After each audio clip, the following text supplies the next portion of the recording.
কিছু বলবে ভাবি? আপনার জন্য মা এগুলো পাঠিয়েছেন। দাও। মোম ড্রয়িং রুম থেকে চলে আসার সময় আইমান পেছন থেকে ডেকে ওঠে। ভাবি তুমি কি কিছু দেখেছো? কি দেখার কথা বলছেন ভাইয়া? তখন টিভিতে কিছু দেখেছো কি? মোম থমথমে খেয়ে যায়, আমতা আমতা করে বলল। জি না। আইমান স্বস্তির নিঃশ্বাস ফেলে, পাকোড়া হাতে তুলে নিয়ে এক কামড় দিয়ে খেতে খেতে চনমনে কণ্ঠে বলল। না দেখলেই ভালো। অবশ্য দেখলে আরো ভালো। ভাইয়ার জন্য সবকিছু সুবিধা হবে। জি। কিছু না, না বুঝে থাকলে ব্রো বুঝিয়ে দেবে। টেনশন করো না। মোম সেখান থেকে চলে আসলো। আইমানের কথা ওর মাথায় ঢুকলো না। আইমান রিমোট দিয়ে পুনরায় টিভি অন করলো। ততক্ষণে চলমান হিন্দি গানটা শেষ হয়ে গিয়েছে। এই নিয়ে আইমানের আফসোসে শেষ নেই। কে বলেছিল এখন পাকোড়া নিয়ে আসতে? আইমান বলেছিল? বলেনি তো। তাহলে কেন আসলো? আসলো তো আসলো, একেবারে কিসিং সিনে আসতে হলো। আশ্চর্য, দেশে কি মানবতা বলতে কিছু নেই? নিষ্পাপ একটা বাচ্চাকে এভাবে কষ্ট দেওয়ার কোনো মানে হয়? কষ্টে ভরা মন নিয়ে আয়মান টিভির চ্যানেল পাল্টাচ্ছে। যদি আবার কোনো রোমান্টিক গান চোখে পড়ে সে আশায়। দুপুরে সবাই মিলে একসাথে খেতে বসেছে। আগুনের ফ্ল্যাটের ডাইনিং টেবিলটা বেশ ভালোই বড়, 6 জনের জন্য পারফেক্ট। আগুন ভীষণ তৃপ্তি করে খাচ্ছে। মায়ের হাতের রান্না তার বরাবরই পছন্দের। রাশেদ আসার পর আগুনের সাথে তেমন কথা বলেননি। যতটুকু বলেছেন সবই মোমের ব্যাপারে। তবে ছেলের প্রতি তিনি খুশি। মোম কোনো অভিযোগ করেনি। উল্টো আগুন যে কতটা যত্নশীল সেটা জানিয়েছে। যত্নশীলের কথাটা অবশ্য মিনার থেকে জানতে পেরেছেন। তার মানে আগুন মোমকে ভালো রাখার চেষ্টা করছে। বিষয়টিতে তিনি চরম আপ্লুত। খাওয়া শেষ করে রাশেদ রুমে চলে গেলেন। মিনা সবকিছু গুছিয়ে তিনিও চলে গেলেন। ময়ূরী মোমের সাথে আগুনের রুমে আসলো। বসে বসে গল্প গুজব করছে। আগুন আইমান দুজন ড্রয়িং রুমে বসা। মোটা একটা বই নিয়ে আগুন সোফায় বসলো। মনোযোগ দিয়ে একের পর এক পৃষ্ঠা উল্টে কিছু খুঁজছে। টিভিতে দুপুরে নিউজ চলছে। আইমানের রাগ হচ্ছে। খাওয়ার পর কেউ নিউজ দেখে? কোথায় ভালো দেখে একটা রোমান্টিক ইংলিশ মুভি দেখবে, সেটা থেকে আইডিয়া নিয়ে বউয়ের সাথে রোম্যান্স করবে। তা না করে খবর দেখছে। এরকম নিরামিষ মার্কা জামাই হলে বউ 4 দিনও টিকবে না। কিন্তু আইমান এমনটা কখনোই হতে দিবে না। এমনিতেই বউ ছাড়া এতিম হয়ে আছে। বউকে কোনো অভিযোগ করার সুযোগ দিবে না। সারাক্ষণ আদরের উপর রাখবে। এত আদর করবে যেন পাশের বাসার আন্টিরাও ওর বউকে দেখে হিংসা করবে আর বলবে, ইস, আমার স্বামী যদি আইমানের মতো হতো। ব্রো একটা কথা বলার ছিল। আগুন বইয়ের পাতায় নজর রেখেই জবাব দিল। বল। বলছিলাম কি, তুমি যদি আমাকে হেল্প করো তাহলে আমিও তোমাকে হেল্প করব। ঠাস করে বল বন্ধ করে ভ্রুকুচকে আইমানের দিকে তীক্ষ্ণ দৃষ্টিতে তাকায়। ভাইয়ের চাহনি দেখে আইমান ভরকে গেল। ব্যগ্র কণ্ঠে বলল, এভাবে তাকিও না, আমার লজ্জা লাগে। এরকম চাউরিতে ভাবিকে দেখো, আমাকে না। আগুন চোয়াল শক্ত করে দাঁতে দাঁত চেপে বলল। ফাজলামি বাদ দিয়ে যা বলার সরাসরি বল, মেজাজ খারাপ করবি না। আয়মান শুকনো ঢোক গিলে আমতা আমতা করে বলে উঠল, রেগে যাচ্ছ কেন? একদম ধমকাবে না। ধমক দিলে বলবো না। তোর এসব ফালতু কথা শোনার সময় নেই। আয়মান বাঁকা হেসে জবাব দিল। শুনবে না ভালো কথা? দেখো, পরে আবার আফসোস করো না। আয়মানের কথায় আগুন সিরিয়াস হয়ে তার দিকে তাকায়। রাশভারী কণ্ঠে জানতে চাইল, কি হয়েছে বলতো? Anything serious? নাথিং সিরিয়াস, তবে আবার সিরিয়াসও। হেয়ালি না করে বলবি এক্স্যাক্টলি কি বলতে চাস। এই মাসের 8 তারিখে ভাবির জন্মদিন। চমকে যায় আগুন। মোমের জন্মদিন আর ও জানে না। আয়মান না বললে হয়তো জানতেও পারতো না, আর না জানার চেষ্টা করত। তুই কিভাবে জানলি? আসার সময় মা ময়ূরীকে বলেছিল, তখন শুনেছিলাম। কি সব প্ল্যান আছে নাকি? ও, খেপে উঠল আয়মান। চাপা রাগ দেখিয়ে বলল, ওহ, মানে তুই ভাবিকে সারপ্রাইজ দিবি না? আগুন ভাবলিসহীন ভাবে বলল, সারপ্রাইজ দেওয়ার কি আছে? যাকগে, এবার বল তোর কি হেল্প চাই। সময় আসুক তখন বলবো। এতটুকু বলতে পারি, মেয়ে ঘটিত ব্যাপার। আগুন চোখ রাঙিয়ে তাকায়। কিছু করা কথা শোনাতে চেয়েও শোনালো না। আগুনের মস্তিষ্কের ভেতর এখন মোমের জন্মদিনের তারিখ ঘুরছে। বিকেলে সবাই চলে গিয়েছে আগুনের ফ্ল্যাট থেকে। মোম থাকতে বলেছিল, মিনা না করে দিয়েছেন। মানুষ 6 জন, রুম 2টা। একটাতে আগুন মোম থাকলে অন্যটিতে মিনা আর রাশেদ, বাকি রইল ড্রয়িং রুম। সেখানে ময়ূরী আইমান অ্যাডজাস্ট করে কিভাবে থাকবে? সত্যি বলতে মিনার থাকতে ইচ্ছে করছিল, কিন্তু রাশেদের কথায় আর কিছু বলতে পারেননি। অন্ধকারাচ্ছন্ন রাত, আজ আকাশে চাঁদের দেখা নেই। চারপাশে ঘুটঘুটে অন্ধকারে ছেয়ে আছে। বাইরে জোরে বাতাস বইছে। বারান্দার দরজা খোলা, সেখান থেকে শন শন করে বাতাস রুমের মধ্যে প্রবেশ করছে। মোম গুটিসুটি হয়ে পেটের উপর বালিশ রেখে বিছানায় বসে আছে। আগুন কিছু কাগজপত্র একটা ফাইলে গুছিয়ে রেখে বারান্দার দরজা আটকে বিছানায় এসে বসেছে। আগুনকে দেখে মোম নড়েচড়ে বসল। আগুন ভ্রুকুচকে চেয়ে আছে, গম্ভীর কণ্ঠে বলল। কিছু বলবে? মোম যেন আগুনের কথার অপেক্ষাতেই ছিল, হাস্যোজ্জ্বল মুখে বলল। আজকের সময়টা অনেক ভালো কেটেছে, সবাই মিলে কত মজা হলো, বলুন। তুমি খুশি? মোম অধরে হাসি বজায় রেখে উত্তর দেয়। খুব খুশি। কিন্তু আমি খুশি না। মোমের হাসি মুছে গেল, মায়া ভরা নয়নে চেয়ে শুধালো। কেন? আমি পাশে বসাতে তুমি দূরে সরে গিয়েছো কেন? মোম মুখ কালো করে বলল। দূরে কোথায় সরেছি? তখন তো এমনি আপনাকে জায়গা করে দিয়ে নড়ে চড়ে বসলাম। আচ্ছা, তাহলে এখন আরেকটু কাছে ঘেঁষে বসি। মোম মাথা নেড়ে সাই জানালো। আগুন সত্যি সত্যি একদম মোমের শরীরের সাথে লেগে বসে পড়ল। আগুনের সংস্পর্শে মোমের শরীর ঝাঁকুনি দিয়ে উঠল। আগুন মোমের তুলতুলে নরম একটা হাত নিজের শক্ত হাতের মুঠোয় নিয়ে নীরের স্বরে বলে উঠল। মোম, মনে করো আমি তোমাকে কোনো সারপ্রাইজ দিলাম, তো তুমি এর বিনিময়ে আমাকে কী দেবে? মোম গোমরা মুখে চঞ্চল কণ্ঠে বলল। আপনি সব সময় দেওয়া নেওয়ার কথা কেন বলেন? কিছু হলেই আমি কি পাবো, আমাকে কি দেবে বিনিময় ছাড়া? আপনি কিছু বোঝেন না। আগুনের মেজাজ খারাপ হলো, গম্ভীর কণ্ঠে বলল। এটা সবার ক্ষেত্রে না, এই বিনিময়ের ব্যাপারটা শুধু তোমার ক্ষেত্রে প্রযোজ্য। তোমাকে আমি কোনো কিছুই ফ্রিতে দিব না। তোমাকে কোনো জিনিস দিলে সেটার বিনিময়ে তোমাকেও আমাকে অন্য কিছু দিতে হবে। মোম অবুঝের মতো প্রশ্ন করে। কি দেব? আগুন ফট করে নিজের হাতের মুঠোয় থাকা মোমের হাতটা উঠিয়ে হাতের উল্টো পিঠে ঠোঁট ছুঁয়ে দেয়। মোম হকচকিয়ে যায়। আগুন তার বলিষ্ঠ এক হাত বাড়িয়ে মোমের মসৃণ কোমর চেপে নিজের আরও কাছে নিয়ে আসে। কপালে কপাল ঠেকিয়ে নেশাক্ত গলায় বলল। এমন কিছু যেটা তোমার আমার মধ্যকার সম্পর্কের সকল দূরত্ব ঘুচিয়ে দেবে। দুজনের তপ্ত নিঃশ্বাস খুব কাছে থেকে শোনা যাবে। আমি চাইবো তুমি নিজে থেকে বোঝো, জানো, কিন্তু আমি কখনো তোমাকে মুখ ফুটে তা বলতে পারবো না। তবে সেটা তোমাকে অনুভব করানোর চেষ্টা করতে পারবো। হৃদয় নিগ্রানো মনের গহীনের প্রেমময় উষ্ণ উত্তাপে ঝলসে দিতে পারবো। মধ্যরাতে সব কিছু যেমন নিস্তব্ধতায় ছেয়ে থাকে, ঠিক তেমনি বদ্ধ কক্ষে দুজন নরনারীর শ্বাস প্রশ্বাস ব্যতীত আর কিছুই শোনা যাচ্ছে না। আগুনের এমন হুট করে কাছে আসায় মোমের ছোট্ট সত্তা কেঁপে ওঠে। গলা শুকিয়ে আসছে, বুকের ভেতর হৃৎপিণ্ডটা বেরিয়ে আসতে চাচ্ছে। হাত পায়ে মৃদু কম্পনের সৃষ্টি হয়েছে। আগুনের শক্ত হাতের মুঠোয় থাকা মোমের নরম হাতের সেই কম্পন টের পায় সে। আগুনের চোখ দুটো বন্ধ ছিল। চোখ খুলে তড়িৎ বেগে মোমের থেকে ছিটকে দূরে সরে যায়। পুনরায় চোখ বুঝে জোরে জোরে শ্বাস টেনে নিজেকে শান্ত করার চেষ্টা করে। মোমের শরীর এখনো কাঁপছে। আগুনের বলা এক একটি শব্দের বাক্য তীরের মতো ছুটে গিয়ে তার হৃদয়ে আঘাত হেনেছে। মোম অবুঝ নয়, আগুনের বলা প্রতিটা বাক্য সে গভীরভাবে উপলব্ধি করেছে। গ্রামের থাকতে পাশের বাড়ির ভাবি নিজের বিবাহিত বান্ধবী দাদি নানির কাছ থেকে খুব ভালোভাবেই জানতে পেরেছিল স্বামী স্ত্রীর সম্পর্ক কেমন হয়। এসব কিছু জানা সত্ত্বেও মোমের মধ্যে ভয় কাজ করছে। কেন হচ্ছে সেটা বুঝতে পারছে না। আগুন মনে মনে অনুতপ্ত। এক্ষুনি কি করতে যাচ্ছিল ও? মোমের পারমিশন ছাড়া তার এতটা কাছে যাওয়া উচিত হয়নি। মোমের নিশ্চয়ই অস্বস্তি হচ্ছে। আগুন অপরাধী গলায় বলল। সরি মোম, কিছু মনে করো না, আর এরকম হবে না। মোম চৌকিতে তাকালো, ভ্রুকুচকে চেয়ে বলল। ক্ষমা কেন চাচ্ছেন আপনি? ক্ষমা চাওয়ার মতো তো কিছু হয়নি। আগুন অবাক হয়ে জানতে চাইল। তুমি রাগ করনি?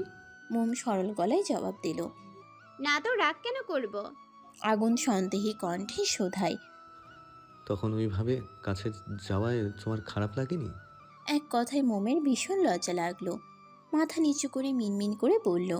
খারাপ লাগেনি, তবে কিছুটা ভয় করছিল। আগুন ফোঁস করে তপ্ত নিঃশ্বাস ছেড়ে হতাশ কণ্ঠে বলল। আবার ভয়? মোম গোমরা মুখে বসে রইল, কিছু বলল না। আগুন নিজেই বলল। বাদ দাও এই টপিক, মুখ ফুলিয়ে বসে না থেকে ঘুমিয়ে পড়ো। মোম চোখ তুলে আগুনকে একবার দেখে নিল, তারপর বালিশ ঠিক করে নিজের বরাদ্দকৃত জায়গায় ওদিকে মুখ করে ঠাস করে শুয়ে পড়ল। কোনো কারণ ছাড়াই মোমের মনটা খারাপ হয়ে গেল। মোম ভাবছে তখনকার বিষয়টা নিয়ে আগুন মনে মনে কষ্ট পাচ্ছে। মোমকে বুঝতে দিতে চাচ্ছে না, কিন্তু মোম তো সত্যিই কিছু মনে করেনি। মোমের এমন আচরণে আগুনের ললাটে ভাঁজ পড়ল। আগুন হাত বাড়িয়ে মোমের কাঁধ স্পর্শ করে নিজের দিকে ফেরালো। মোম মুখ কালো করে অন্যদিকে চেয়ে আছে। আগুন ভরাট কণ্ঠে বলল। সমস্যা কি? মুখটা এমন প্যাঁচার মতো করে রেখেছো কেন? মোম জিভ দিয়ে ঠোঁট ভিজিয়ে নিয়ে ব্যগ্র কণ্ঠে বলল। আমার তো কোনো সমস্যা নেই, মনে তো হচ্ছে আপনার সমস্যা। আগুন ভ্রুকুচকে গম্ভীর কণ্ঠে বলল। আমার আবার কি সমস্যা হবে? সমস্যা না হলে আপনি আমার সাথে এভাবে কথা বলছেন কেন? আশ্চর্য, কিভাবে কথা বলছি? আমি তো বললাম আমি কিছু মনে করিনি, তবুও ওই ব্যাপারটা নিয়ে আপনি গিল্টি ফিল করছেন, যা আমার সহ্য হচ্ছে না। আগুন থমথমে খায়, রাশভারী কণ্ঠে বলে উঠল। আমি কি বলেছি আমি কষ্ট পাচ্ছি? মোম ঠোঁট উল্টে বলল। বলতে হবে কেন? আমি কি বাচ্চা নাকি যে বুঝতে পারবো না? আগুন ঠোঁটে ঠোঁট চেপে এক ভ্রু উঁচিয়ে জিজ্ঞেস করল। জি, আপনি অনেক বড়, তা বড় মানুষ। আপনি আবার না বলা কথাগুলোর মধ্যে আর কি কি বুঝতে পারেন? মোম গোল গোল মুখ করে তাকায়, ডাগর ডাগর আঁখি তুলে কয়েকবার পলক ঝাপটি মারে। চিকন পুরো ঠোঁট দুটো নেড়ে নেড়ে বলল। আমি তো আপনাকেই ঠিকমতো বুঝতে পারি না, তাহলে আপনার না বলা কথাগুলো কিভাবে বুঝবো? আগুন চোয়াল শক্ত করে দাঁতে দাঁত চেপে বলল। না বুঝতে পারলে আমি যে মনে মনে গিল্টি ফিল করছি, একটু আগে সেটা কিভাবে বুঝতে পারলে? ওটা তো পরিস্থিতির উপর নির্ভর করে বুঝতে পেরেছি। আগুন দীর্ঘশ্বাস ছেড়ে রুম থেকে বেরিয়ে যায়। মোমের মুখে মিটিমিটি হাসি। আগুনকে জ্বালাতে পেরে সে মহা খুশি। কুমড়ো মার্কা লোক একটা, কথায় কথায় শুধু ধমক দেয়। বেশ হয়েছে, তবে হাসিটা চিরস্থায়ী হলো না। আগুন রুম থেকে বেরিয়ে গিয়েছে মনে পড়তেই জ্বলন্ত হাসিটা ধপ করে নিভে গেল। শোয়া থেকে উঠে আগুনের পিছু ছুটল। আগুন ড্রয়িং রুমের সোফায় বসে আছে। মাথাটা ভীষণ ভার ভার লাগছে। জীবনে কোথা থেকে কি হচ্ছে কিছুই বোধগম্য হচ্ছে না। চারপাশে সব কিছু বিরক্ত লাগছে। ইচ্ছে করছে নিরিবিলি কোথাও গিয়ে বসে থাকতে। কিছুটা সময় একাকিত্বভাবে কাটাতে ইচ্ছে করছে। মোম আগুনকে খুঁজতে খুঁজতে ড্রয়িং রুমে এসে হাজির হয়। গুটি গুটি পায়ে এগিয়ে যায় আগুনের নিকট। আগুনের দৃষ্টি ফ্লোরে নিমজ্জিত। মোম গিয়ে আগুনের পাশে বসল। শুকনো ঢোক গিলে মিনমিন করে বলল। কি হয়েছে, চলে আসলেন যে, ঘুমাবেন না? আগুন চোখ তুলে তাকায় মোমের দিকে। মোম মাথা নিচু করে নিল। আগুন দৃষ্টি ফিরিয়ে নেয়। জানালার পর্দার দিকে চেয়ে শান্ত কণ্ঠে বলল। তুমি আবার উঠে এসেছো কেন? যাও গিয়ে ঘুমিয়ে পড়ো। আপনি আসবেন না? আসছি একটু পরে, তুমি যাও। মোম গেল না, ঠাই বসে রইল। অজান্তেই চোখ দুটো জলে ভরে উঠেছে। সব কিছু অগোছালো মনে হচ্ছে। কেমন রুদ্ধশ্বাস অনুভূতি হচ্ছে। কাদো কাদো গলায় বলল। আপনি কি আমার উপর বিরক্ত? আমার কোনো কথায় কষ্ট পেয়েছেন কি? কি করেছি বলুন না, এমন চুপচাপ বসে আছেন কেন? মোমের আকস্মিক কান্নায় আগুন হতভম্ব হয়ে গেল। ললাটে প্রগাঢ় ভাঁজ পড়ল। ভ্রুকুচকে শান্ত দৃষ্টিতে তাকিয়ে আছে। তীক্ষ্ণ দৃষ্টিতে চেয়ে মোমের আপাত মস্তক পর্যবেক্ষণ করল। ফোঁস করে নিঃশ্বাস ছেড়ে ভারী গলায় বলল। আমি ঠিক আছি, আর তোমার উপর কোনো বিরক্তও হইনি। অল্পতেই ভয় পাওয়া, কান্না করা এরকম ছিচকাদুনে বউ আমার পছন্দ নয়। মোম নাক টেনে টলমল চোখে চেয়ে মায়াভরা কণ্ঠে বলল। আপনি আমার থেকে দূরে থাকলে আমার ভালো লাগে না মাস্টার মশাই। আপনার রাগী গম্ভীর লুকটাই আমার ভালো লাগে। আপনাকে জ্বালালে আপনি বরং আমাকে বকুনি দিয়েন, তবুও রাগ করে থাকবেন না। মোমের কথায় আগুন আশ্চর্য হয়ে গিয়েছে। কাকে বোঝালো এতক্ষণ? রেগে যাওয়ার প্রশ্ন কোথা থেকে আসছে? আগুন চোয়াল শক্ত করে গম্ভীর কণ্ঠে বলে উঠল। আচ্ছা, একটা কথা বলো তো, তোমার সমস্যা কি? আমি রুম থেকে চলে আসায় নাকি তখন ওইভাবে রিয়্যাক্ট করায়? মোম গোমরা মুখে উত্তর দিল। আপনি চলে আসায় আমি জানি, আমার কথাতেই তখন ওইভাবে চলে এসেছেন। আগুন মৃদু হাসল। দৃঢ় চোখে তাকিয়ে গমগমের স্বরে বলল, বড় মানুষ, এখন চলুন, ঘুমাতে হবে। বড় মানুষের সাথে তর্ক করে লাভ নেই। বলে আগুন বেডরুমের দিকে হাঁটা ধরল। এভাবে বারবার বড় মানুষ বলে কি মোমকে অপমান করলো। মোম গাল ফুলিয়ে আগুনের পিছু পিছু চলল। আগুন বিছানায় গিয়ে শটান হয়ে শুয়ে পড়ল, এক হাত কপালে ঠেকানো, ড্রিম লাইট চালানো। মোম এসে লাইট বন্ধ করে দেয়। মোম এতদিনে জেনে গিয়েছে আগুন লাইটের আলোয় ঘুমোতে পারে না। বাইরে থেকে অল্প আলো খেলা জানালা দিয়ে রুমে প্রবেশ করছে। আবছা আলোয় পা চালিয়ে মোম বিছানায় এসে শুয়ে পড়ে। মোমের ঘুম আসছে না, এপাশ ওপাশ করছে। তখনই আগুনের গম্ভীর কণ্ঠ ভেসে আসে। বুকে ঘুমোবে? মোম দ্বিধা করল না, তড়িৎ বেগে ছোট্ট মাথাটা এলিয়ে দিল পুরুষালী প্রশস্ত বুকে। আগুন এক হাত বাড়িয়ে আগলে নিল সহধর্মিণীকে। মোমো পেলবো এক হাত দিয়ে আগুনকে জড়িয়ে ধরল। হ্যালো আগুন, কোথায় তুই? আগুন এক হাতে ড্রাইভিং করতে করতে উত্তর দিল, গাড়িতে, কলেজে যাচ্ছি। কোনো দরকার? নাইমা ঠুকরে কেঁদে উঠল, উৎকণ্ঠিত গলায় বলল, এক্ষুনি আমাদের বাড়িতে চলে আয়, খুব বড় বিপদে পড়েছি রে, প্লিজ যত দ্রুত সম্ভব আমাদের বাড়িতে চলে আয়। আগুন কপাল কুঁচকে ফেলল, চিন্তিত ভঙ্গিতে বলল, বিপদ? কিসের বিপদ? আমি তো কিছুই বুঝতে পারছি না। আঙ্কেল আন্টি কোথায়? আম্মু আব্বু বাড়িতে নেই, নানু বাড়ি গিয়েছে, আমার নানু অসুস্থ। তুই তাদের সাথে যাসনি কেন?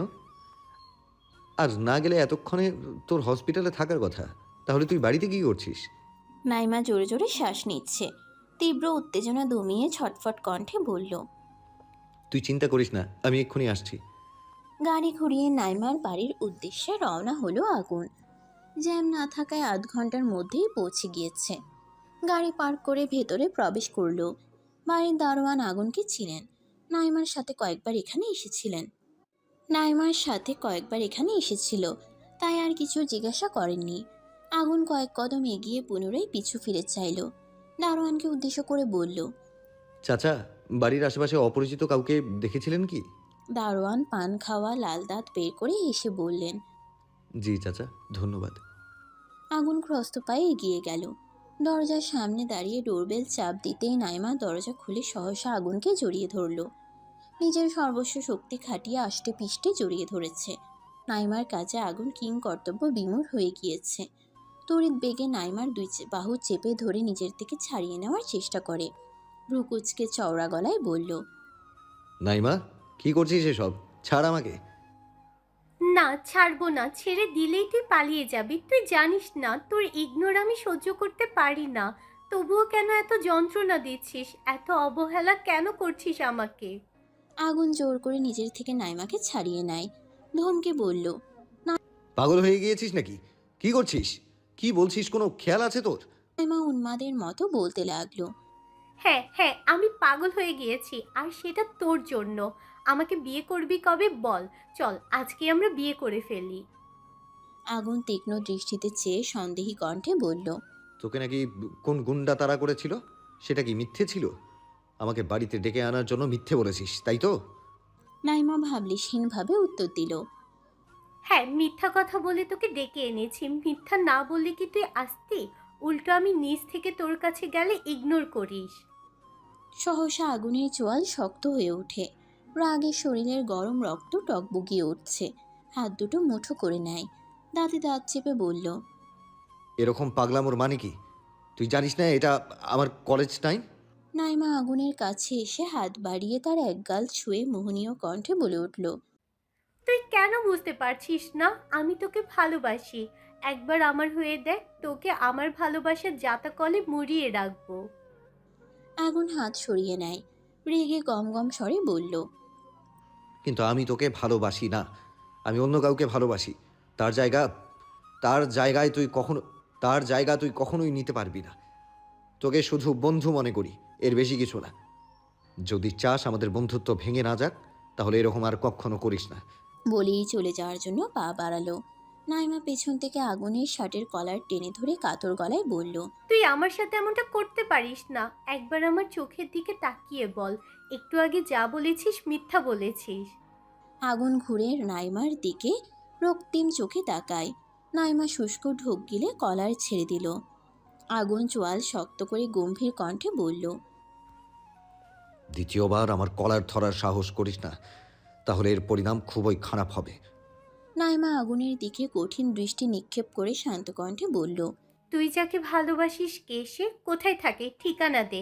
আমি তাকে দেখব। সে কি আমার থেকে বেশি সুন্দরী, যার জন্য আমাকে মেনে নিতে পারছিস না?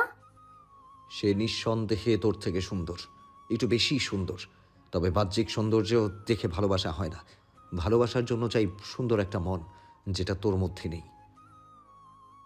বললাম না, ঠিকানা দে, আমি তাকে দেখতে চাই।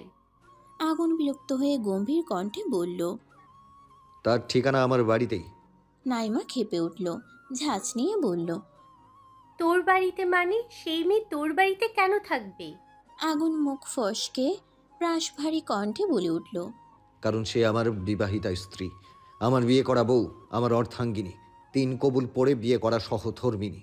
নাইমা চমকে ওঠে, বিস্মিত হয়ে তাকিয়ে থাকে নিষ্ঠুরতম আগুনের দিকে। ফ্যাল ফ্যাল করে চেয়ে অবিশ্বাসী সুরে বলে, তুই বিয়ে করে ফেলেছিস? কবে, কখন, কোথায়? আমাকে জানাসনি কেন? আগুন ফোঁস করে নিঃশ্বাস ছেড়ে বলল।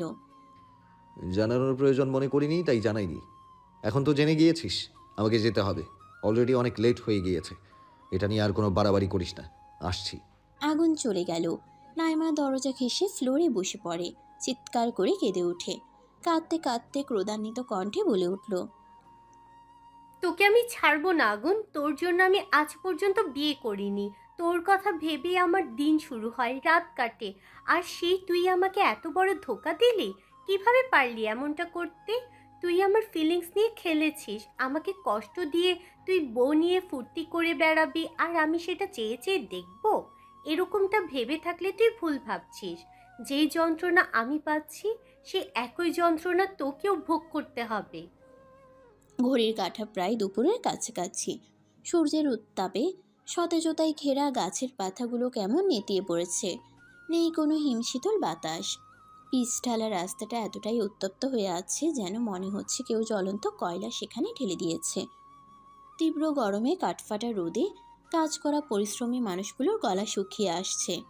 তবুও তারা কেউ থেমে নেই, ক্ষুধা নিবারণের জন্য দুমুঠো ভাতের আশায় অক্লান্ত পরিশ্রম করে চলেছে। খোলা আকাশে কাকপক্ষীর দেখা নেই। হয়তো তারা তীব্র রোদের উত্তেজনা থেকে বাঁচতে ছায়াময় আশ্রয়স্থলে আশ্রয় নিয়েছে। গাড়ি চালাতে চালাতে আশেপাশের এমন অনেক কিছুই অবলোকন করছে আগুন। আজকে আর কলেজে যায়নি। নাইমাদের বাড়ি থেকে বেরিয়ে সোজা নিজস্ব ফ্ল্যাটের উদ্দেশ্যে রাস্তা ধরেছে। মাথা গরম হয়ে গিয়েছে, রাগ হচ্ছে প্রচুর। কিন্তু রাগটা কার প্রতি? নিজের উপর, নাইমা নাকি মোমের উপর? কিছুই বোধগম্য হচ্ছে না। রাগ নিয়ে কলেজে গেলে সে রাগ স্টুডেন্টদের উপর যদি ছাড়ে, তখন তো শুধু শুধু একটা সিন ক্রিয়েট তৈরি হবে। সেজন্য আজকে আর কলেজে গেল না। তবে আগুন এটা বুঝতে পারছে, বন্ধু বলে নাইমাকে এতদিন এতটা প্রশ্রয় দেওয়া উচিত হয়নি। আজকে তো বাড়াবাড়ি করার সীমা লঙ্ঘন করেছে। আগুনের এখন ভয় হচ্ছে। স্কুল লাইফ থেকে নাইমাকে চেনেও, নাইমার স্বভাব সম্পর্কেও ভালোই অবগত। নাইমা ভীষণ জেদি একরোখা একটা মেয়ে। নিজের স্বার্থে সে সব কিছুই করতে পারে। মোমকে সাবধানে দেখে রাখতে হবে। নাইমার চোখে মোমকে পড়তে দেওয়া যাবে না। আগুনের শরীর ভীষণ ক্লান্ত লাগছে। বাসায় এসে ফ্রেশ না হয়ে বিছানায় গায়ে দিল। প্রচণ্ড মাথা ব্যথা করছে। হয়তো গরমের কারণেই এমনটা হয়েছে। আগুনের এত জলদি বাসে আসে মোম কিঞ্চিত অবাক হয়েছে। আগুনের ক্লান্ত মুখশ্রীর দিকে তাকিয়ে রান্নাঘরে চলে গেল।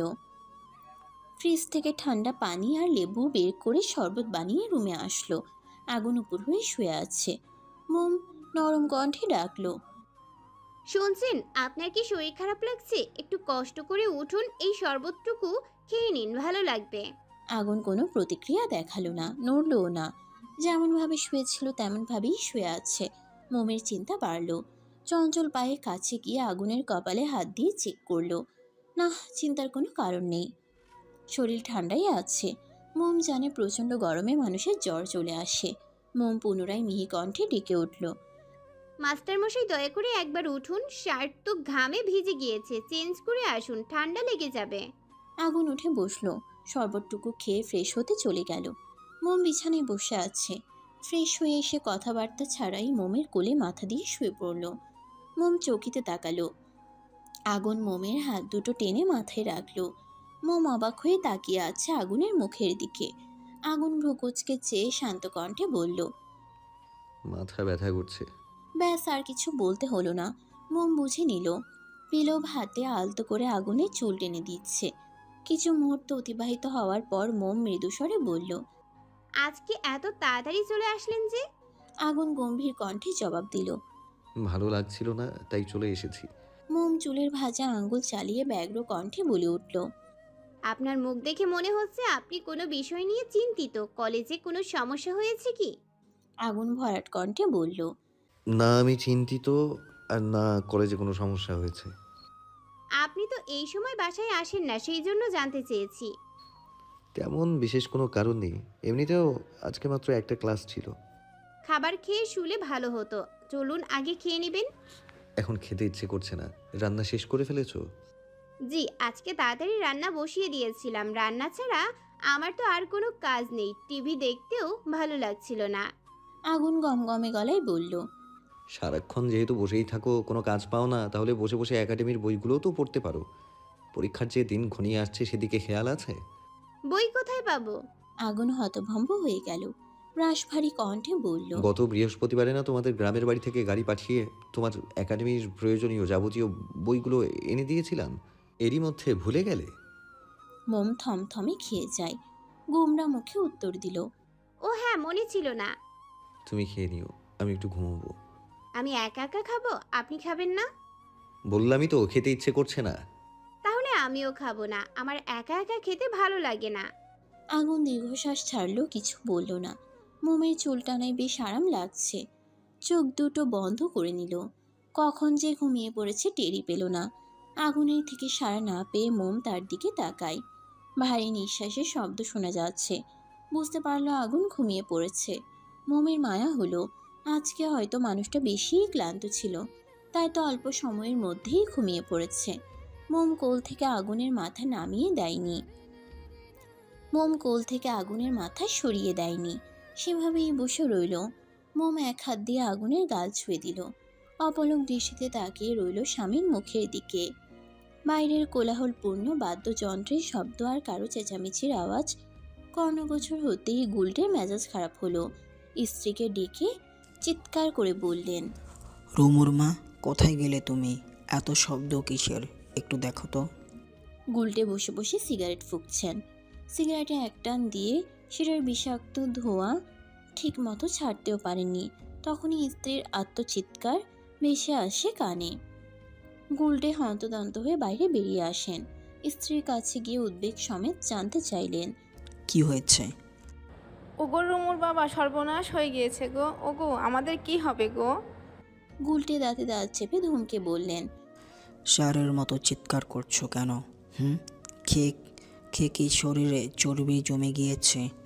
অনেক দিন ধরে আমার হাতে মার খাও না, সেই জন্য গলার আওয়াজ বেশি বড় হয়ে গিয়েছে। গুলটের স্ত্রী অভিমানী কণ্ঠে বললেন। তুমি আমাকে খাবারে খোঁটা দিচ্ছ?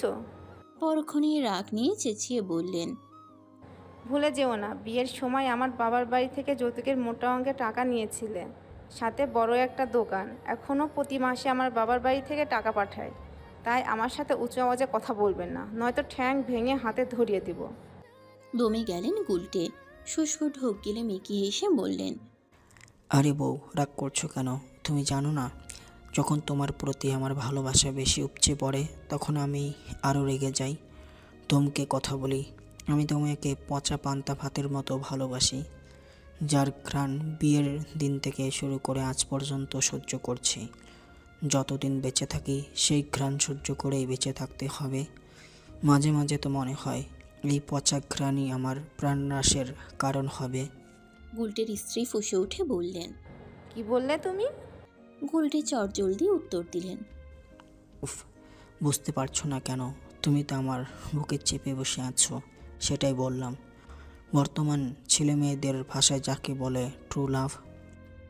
গুলটের স্ত্রী পাল্টা কিছু বলবেন, তার আগেই পেছন থেকে কারো গমগমে গলার আওয়াজ ভেসে আসে। আরে গুলটে কাকু, এটা কেমন ব্যবহার? বাড়িতে নতুন জামাই এসেছে, কোথায় বরণ করে আদর আপ্যায়ন করবেন তা না করে আপনারা দুজন মিলে ঝগড়া করছেন, তাও মেয়ের জামাইয়ের সামনে। আর এদিকে জামাই বাড়ির বাইরে দাঁড়িয়ে আছে, সেদিকে খেয়াল আছে? লজ্জা হওয়া দরকার আপনাদের। আয়মানের উচ্ছ্বসিত কণ্ঠে গুলটে ঘুরে তার দিকে তাকালেন। বুড়ো কুচকে দাঁতে দাঁত চেপে বললেন, অসভ্য ছেলে, তোকে না বলেছি আমার বাড়ির আশেপাশেও ঘেসবি না, এখানে কেন এসেছিস? আয়মান তার ফোনে চলমান বাদ্যযন্ত্রের আওয়াজ বন্ধ করে দিল। তারপর বেশ ভাব নিয়ে বাঁকা হেসে বলল, হিসাব মেটাতে এসেছি। সেদিনের কথা ভুলে গিয়েছেন নাকি? ভুলে গেলেও সমস্যা নেই, মনে করিয়ে দেওয়ার জন্য তো আমি আছি। বেয়াদব ছেলে, তোমার মতো কিরকিটকে ভুলে যাব? প্রশ্ন আসেই না। লাঠির বাড়ি না খেতে চাইলে এক্ষুনি এখান থেকে চলে যা। আয়মান হো হো করে হেসে উঠে ফিচেল গলায় বলল, ভুলে যাননি শুনে খুশি হলাম। আমাকে মারার আগে একবার এদিকে তাকিয়ে তো দেখুন। বলেই আয়মান দরজার কাছ থেকে দূরে সরে গিয়ে দাঁড়ায়। দরজার বাইরে তাকাতেই গুলটের চোখ কপালে উঠে গেল।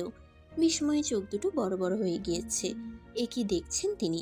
তার মেয়ে রুমো বউ সাজে দাঁড়িয়ে আছে, আর তার পাশেই বর বেশে দাঁড়িয়ে আছে গুলটের মদখোর ভাতিজা। আয়মানের দিকে কঠিন দৃষ্টি নিক্ষেপ করে বলে উঠলেন, এসব কী ধরনের রসিকতা? আমার মেয়ে আর ভাতিজা বর বসে যাচ্ছে কেন?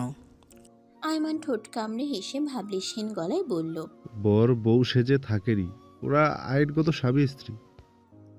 গুলটে খ্যাপা স্বরে বললেন, আমাদের পারমিশন ছাড়া তুই ওদের বিয়ে দিয়ে দিলি, আমি এই বিয়ে মানি না।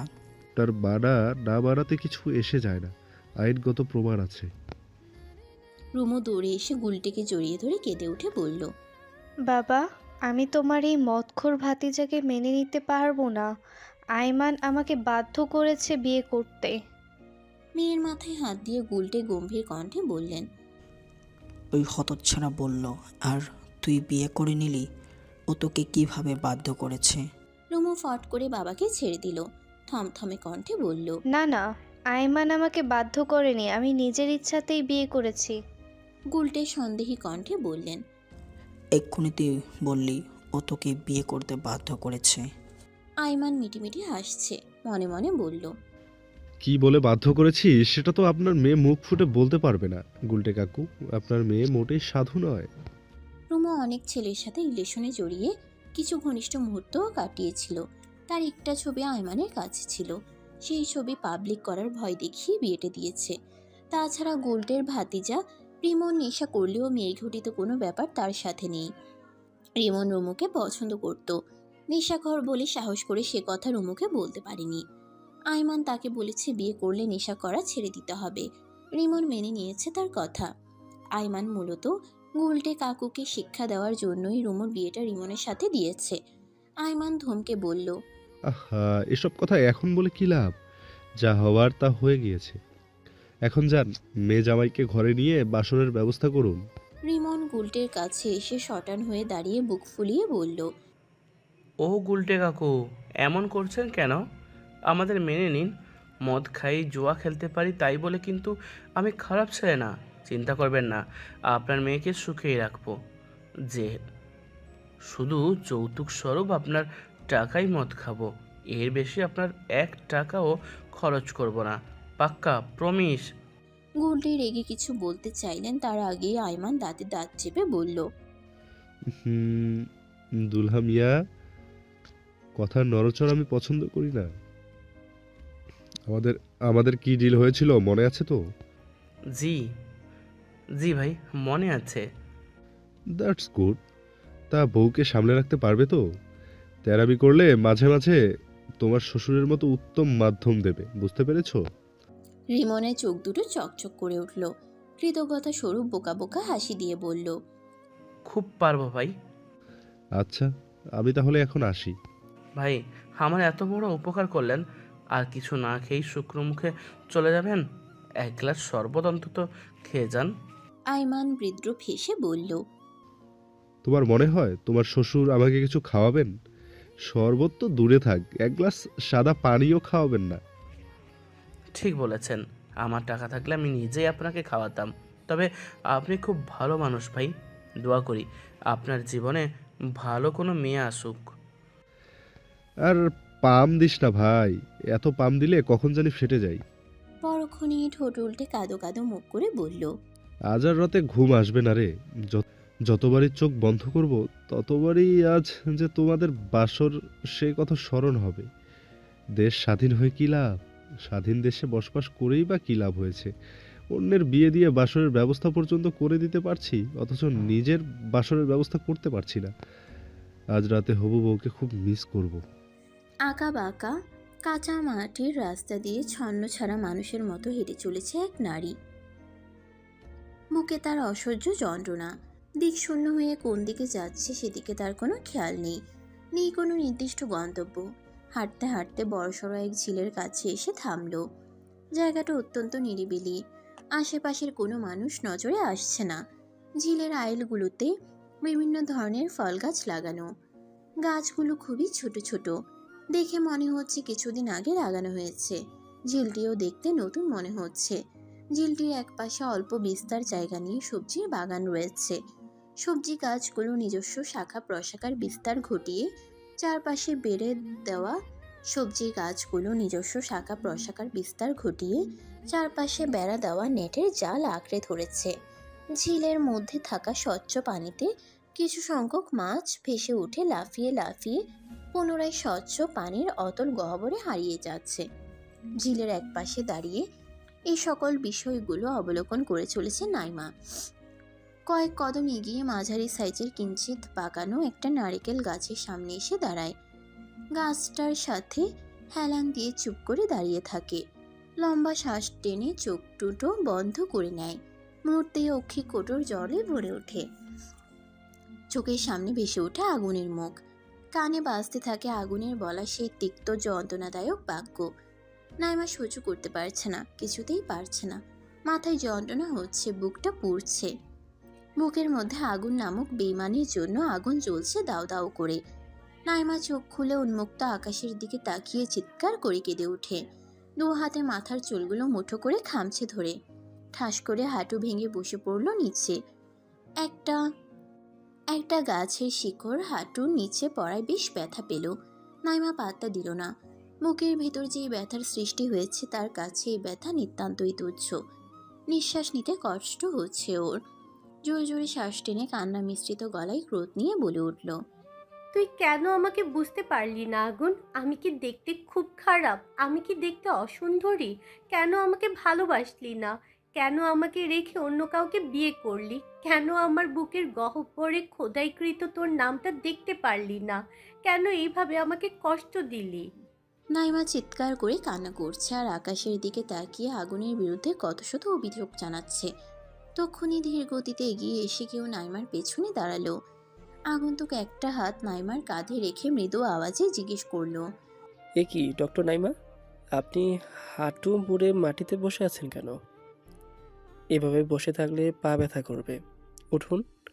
নাইমা চমকে উঠে হাত দিয়ে চোখের পানি মুছে দ্রুত উঠে দাঁড়ায়। পেছন ফিরে আগন্তুককে দেখে ভ্রু কুঁচকে ফেলল। গম্ভীর কণ্ঠে বলল, মিস্টার রাফি, আগুনের কলিগ রাইট? আপনি এখানে কি করছেন?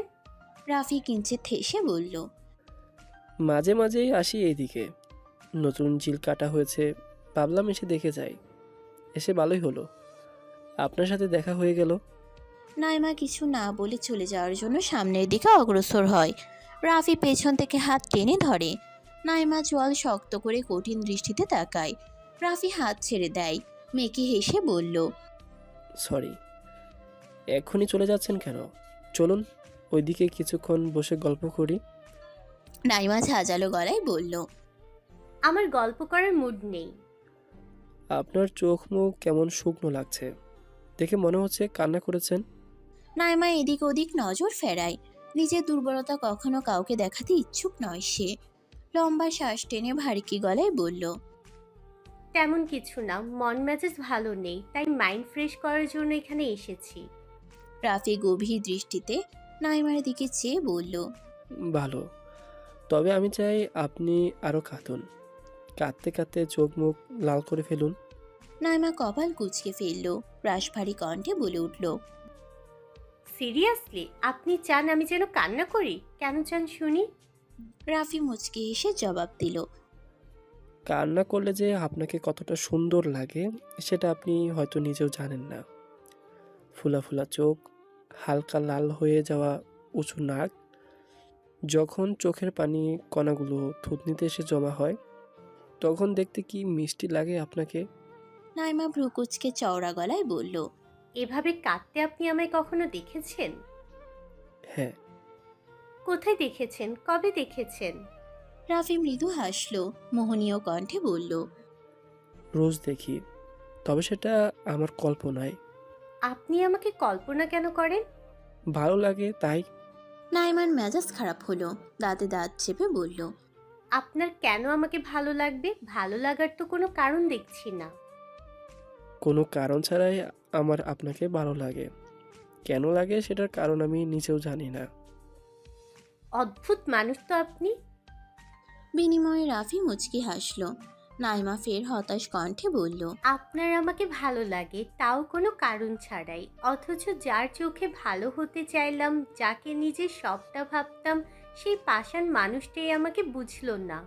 রাফি বুঝতে পারল না, কণ্ঠ খাদে এনে প্রশ্ন করল, কার কথা বলছেন?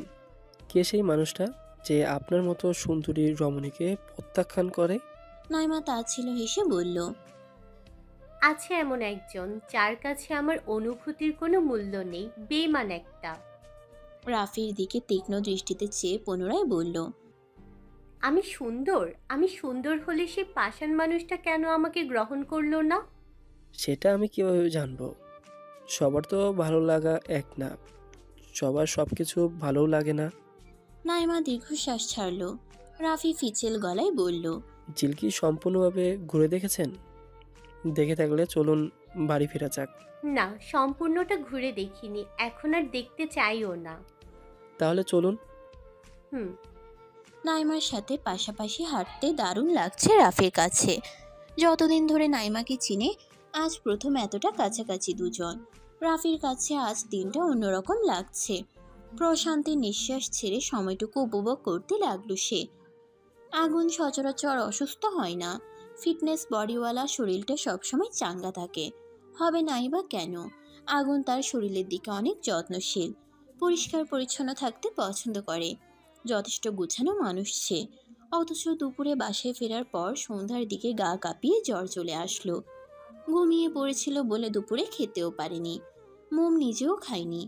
আগুনের মাথাটা কোলে নিয়েই বিকেল পর্যন্ত বসেছিল। যখন আগুনের ঘুম ভেঙেছে, ডুলু ডুলু চোখে চেয়ে মোমকে পরোক্ষ করছিল। ঘুমানোর আগে মোমকে যেভাবে বসে থাকতে দেখেছিল সেভাবেই বসে থাকতে দেখে ভ্রুকুচকে ফেলল। শোয়া থেকে উঠে বসে একটা হাত মোমের গালে রেখে শান্ত কণ্ঠে শুধালো, তুমি এতক্ষণ এভাবেই বসেছিলে? জি। আগুন হতভম্ব হয়ে গেল। মৃদু ধমকে বলল, কে বলেছিল এভাবে বসে থাকতে? এতক্ষণ এভাবে বসে থাকতে পা ব্যথা করেনি? জি, আমি ঠিক আছি। খেয়েছিলে? মোম মাথা নিচু করে নিল, মিনমিন করে বলল, জি না। আগুন চোয়াল শক্ত করে কঠিন গলায় বলল, খাওনি কেন? প্রায় মাগরিবের কাছাকাছি সময়। আপনিও তো খাননি। আমার সাথে তোমার তুলনা করো? একে তো চুনোপুটির মতো শরীর, তার উপর তুমি না খেয়ে বসে আছো। এতক্ষণ না খেয়ে থাকলে শরীর খারাপ করবে না? এমনিতেই তোমাকে নিয়ে টেনশনে আছি। কি চাও আমি মরে যাই? এতক্ষণ আগুনের কথাগুলো গাল ফুলিয়ে শুনছিল মোম, কিন্তু শেষের কথায় মোমের বুকে ধক করে উঠল। চমকে তাকায় আগুনের দিকে।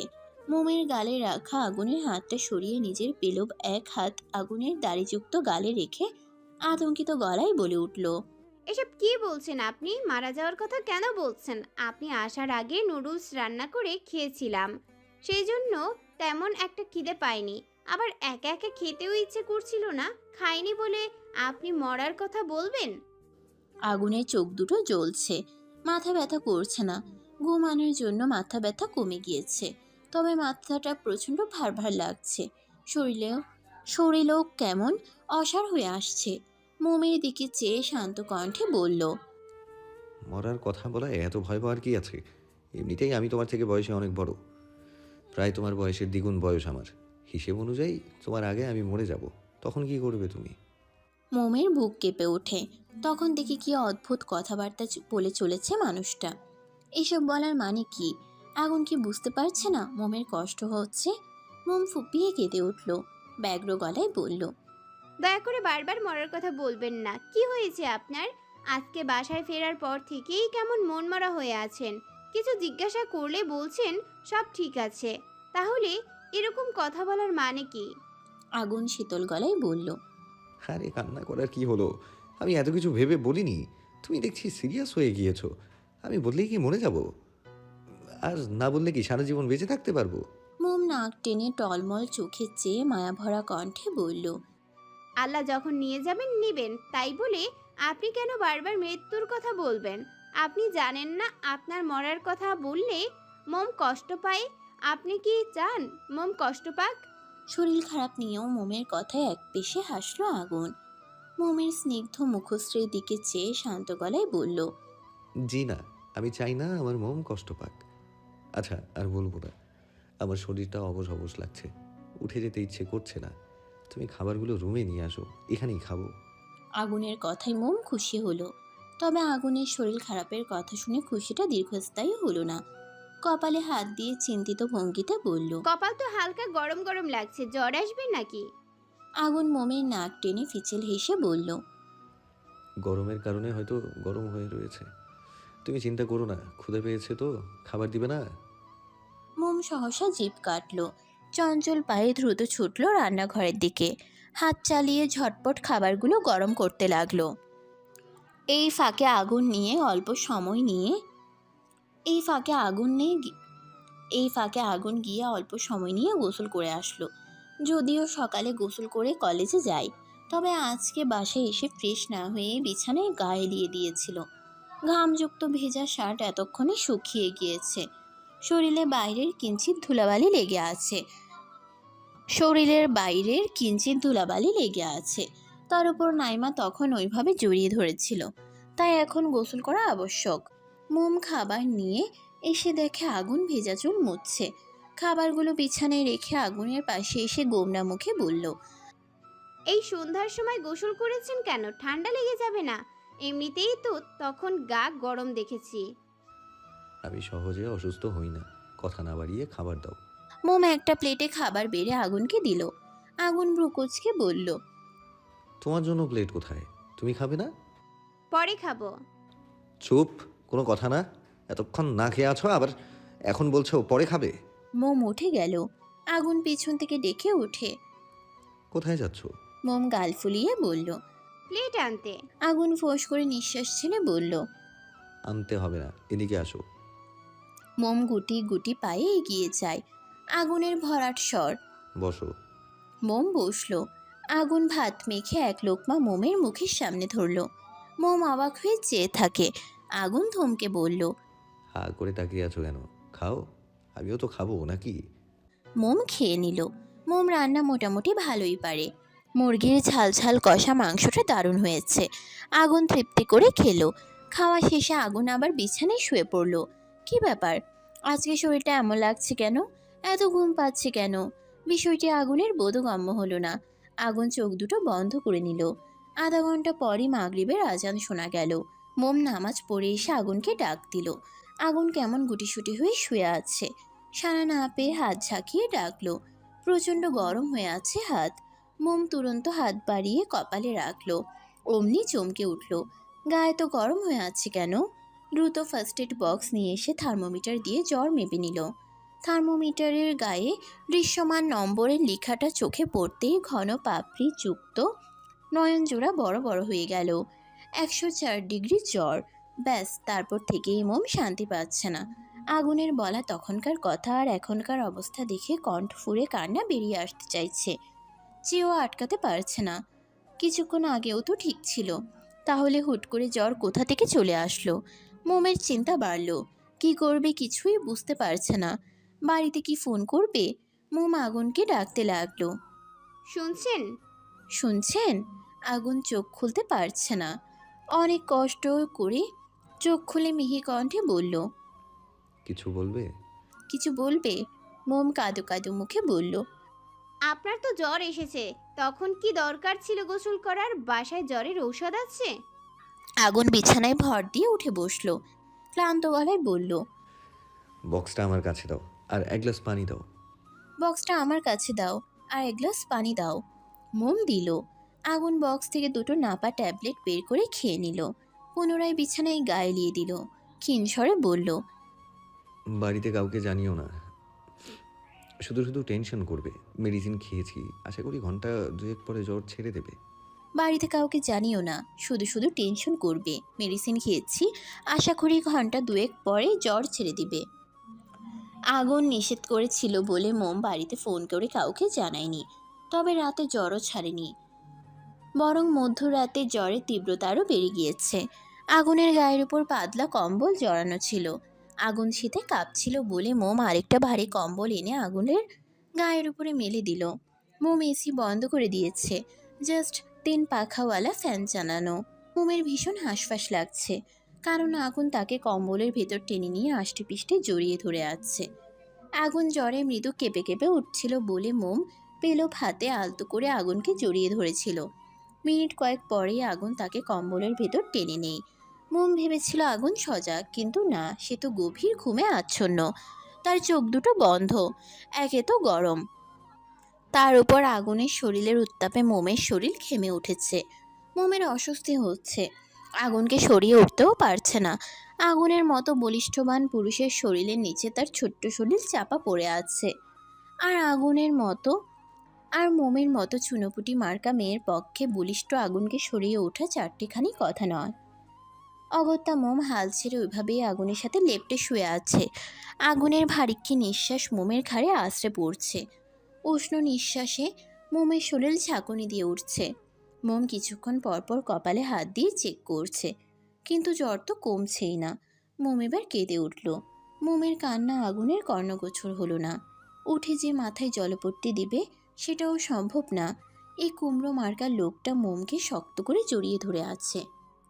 একটি নতুন দিন, নতুন ভোরের সূচনা।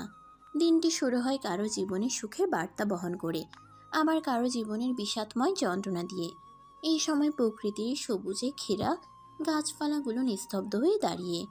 বাইরে দেখা যাচ্ছে রঙিন আকাশের আলোর ঝলকানি। খোলা আকাশে গুটি কয়েক ভোরের পাখি ছাড়া আর কিচ্ছুটি নেই। তারা ডেকে চলেছে কিচিরমিচির শব্দ করে, জানান দিচ্ছে ভোর হওয়ার আগাম বার্তা। আচ্ছা, ওরা কি বুঝতে পারছে পৃথিবীর বুকে কোনো এক মানুষের মনের গহীনে শুকনো ব্যথা? টের পাচ্ছে কি ছোট কিশোরীর স্বামীর চিন্তায় অন্তরের ক্ষত? বুঝতে পারছে কি কারো স্তম্ভিত রেশ? জানা নেই, জানা সম্ভবও না। বিষণ্ণ মনে আগুনের মাথার কাছে বসে আছে মোম। বাটিতে পানি নিয়ে মসৃণ পাতলা কাপড় ভিজিয়ে মাথায় জলপট্টি দিচ্ছে। মোমের স্নিগ্ধ মুখশ্রীতে রয়েছে একরাশ অন্ধকার। থেমে থেমে নাক টানার শব্দ ভেসে আসছে। কাঁদতে কাঁদতে চোখ মুখ লাল করে ফেলেছে মেয়েটা। আগুন বিছানায় অবচেতন অবস্থায় শুয়ে আছে। সারা রাতের মধ্যে একবারও আগুনের জ্বর ছাড়েনি। অগত্যা মোম আগুনের কথা অমান্য করে বাধ্য হয়ে শাশুড়ির কাছে ফোন করে ভোর 5টার দিকে। শাশুড়িকে অবগত করে আগুনের অসুস্থতার কথা। আগুনের অসুস্থতার কথা শুনতে পেয়ে মিনা অস্থির হয়ে পড়লেন। রাশিদকে বলতেই তিনি দেরি না করে পরিচিত ডক্টরকে কল করে তাকে সাথে নিয়ে আগুনের ফ্ল্যাটে চলে আসেন। মিনা, ময়ূরী, রাশিদ আসতে পারলেও আইমান আসতে পারেনি। আসবে কিভাবে? সে তো ঘুমিয়ে কুপোকাত, দরজা খুলছেই না। কি খেয়ে ঘুমিয়েছে কে জানে। মিনা মোমকে শান্ত হতে বলছেন, কান্না করতে নিষেধ করছেন, তবুও মেয়েটা কথা শুনছে না। ফুপিয়ে ফুপিয়ে কেঁদেই চলেছে। মিনা হতাশ হয়ে আর কিছু বলেননি।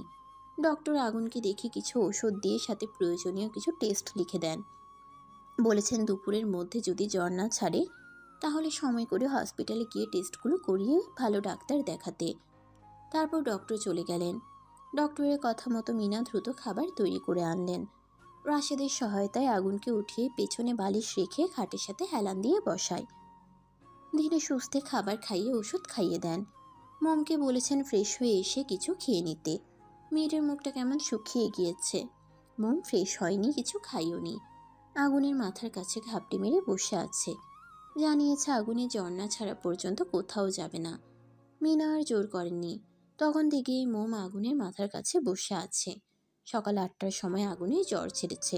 সারা শরীর ঘেমে একাকার। আগুন আস্তে ধীরে চোখ খুলে তাকায়। আগুনের জ্বর ছেড়েছে শুনে মিনা আর রাশেদ স্বস্তি নিঃশ্বাস ফেললেন। মোমের অধর কোণে দেখা মিলল কিঞ্চিত হাসির ঝলক। মিনা রান্না করছেন, তাকে সাহায্য করছে ময়ূরী। মিনা মোমকে ডেকে পারলে বললেন, তোয়ালে ভিজিয়ে আগুনের সইটা মুছিয়ে দাও। মাথায় পানি ঢালতে পারলে আরো ভালো হতো, তবে আগুন পানি ঢালবে না। জ্বর হলে কখনো মাথায় পানি ঢালতে চায় না ছেলেটা। আর যদি না পারো তাহলে থাক, তুমি ছোট একটা বালতিতে পানি ভরে রাখো, আমি হাতের কাজটা সেরে আসছি, বাকিটা ময়ূরী সামলে নিতে পারবে। সমস্যা নেই মা, আমি পারবো। আচ্ছা, অসুবিধা হলে আমাকে ডেকো। মোম চলে আসে বেডরুমে। বালতি দিয়ে পানি এনে তোয়ালে চুবিয়ে আগুনের নিকট আসে। আগুন তখন আধশোয়া হয়ে বসে ফোন টিপছে।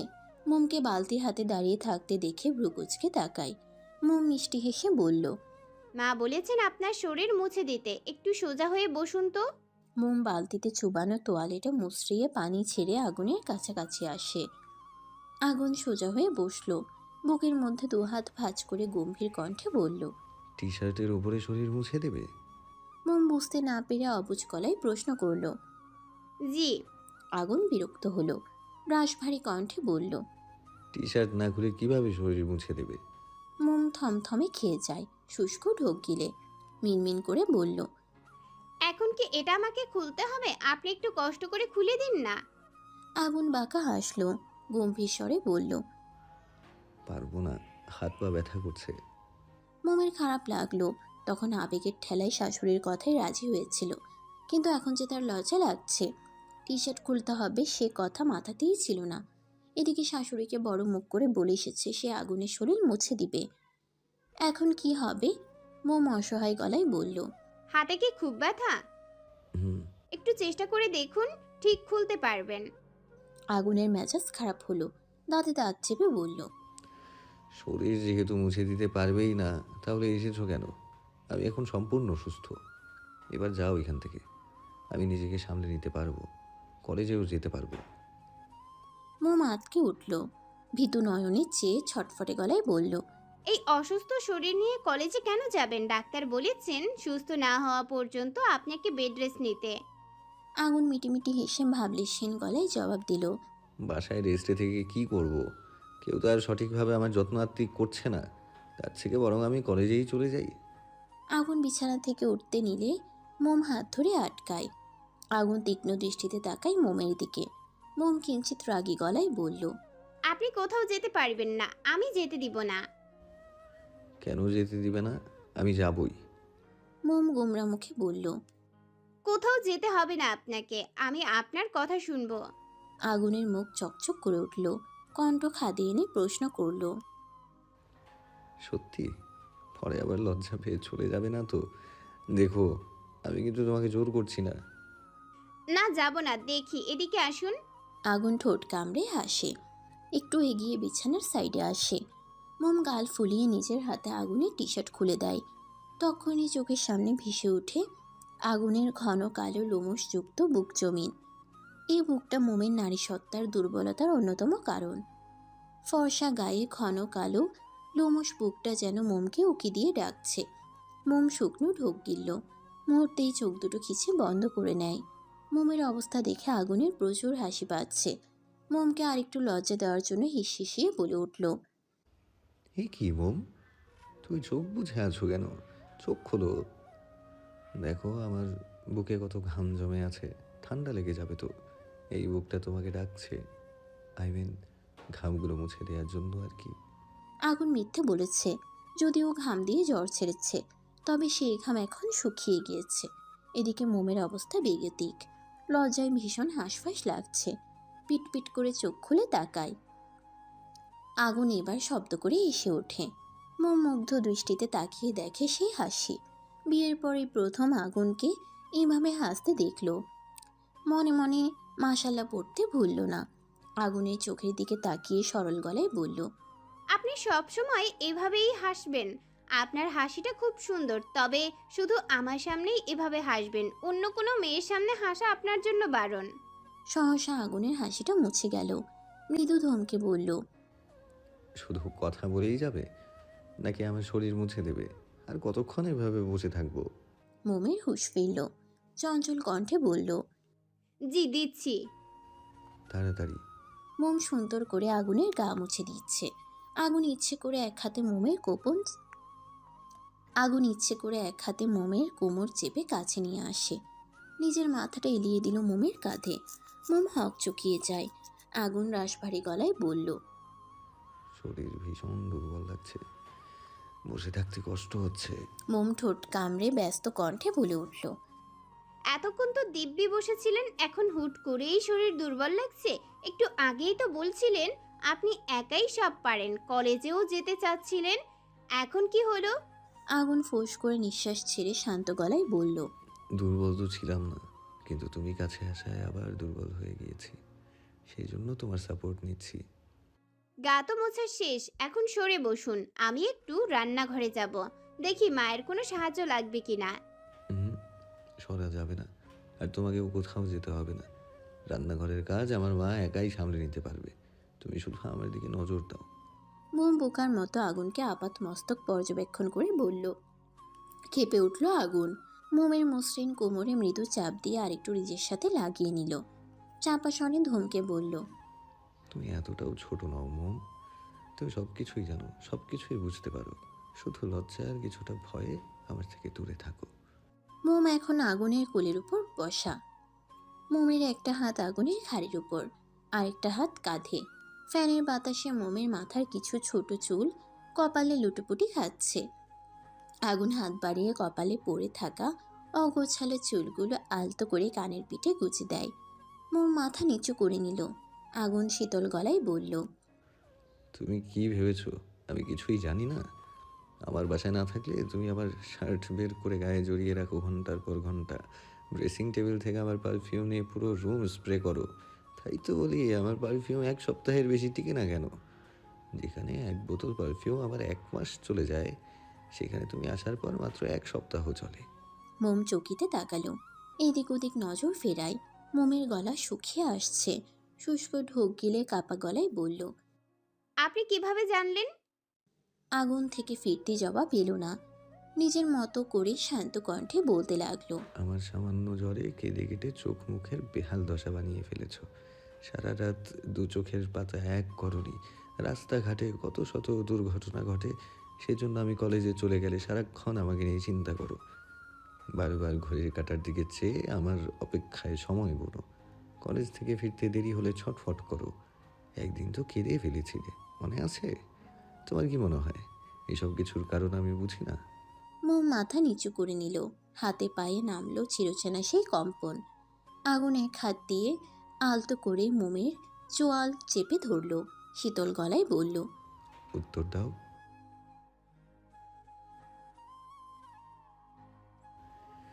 আমি চাইলে আমাদের বিয়ের প্রথম রাতেই তোমার উপর স্বামীর অধিকার খাটাতে পারতাম, জাহির করতে পারতাম নিজের পুরুষত্ব। তুমি চাইলেও আমাকে বাধা দিতে পারতে না। কেন খাটাইনি জানো? মোম কিছু বলল না, চুপ করে রইল। আগুন পুনরায় একই ভঙ্গিতে বলে উঠল। মোম পূর্ণ দৃষ্টিতে তাকায় আগুনের দিকে। আগুন মোমের নরম তুলতুলে গালে এক হাত রেখে মুচকি হেসে বলল, তোমার জন্য, তোমার কথা ভেবে। একে তো তুমি খুব ছোট বাচ্চা। আচ্ছা, একে তো তুমি খুব ছোট বাচ্চা একটা মেয়ে, তার উপর আমাদের পূর্ব পরিচিতি ছাড়া হুট করেই বিয়েটা হয়ে গিয়েছে। তুমি আমি দুজনকে ভালো করে চিনতাম না, জানতাম না। এমন একটা পরিস্থিতিতে আমি যদি তোমার সাথে ঘনিষ্ঠ হতাম, তুমি আমাকে সবচেয়ে নিকৃষ্ট একজন মানুষ বলে মনে করতে, কারণ তুমি তখন এসব কিছুর জন্য তৈরি থাকতে না, অথবা ছিলে না। তোমার চোখে থাকতো আমার জন্য তীব্র ঘৃণা। শারীরিকভাবে পেতে ভয়ানক যন্ত্রণা, আর মানসিকভাবে পুরোই ভেঙে পড়তে তুমি।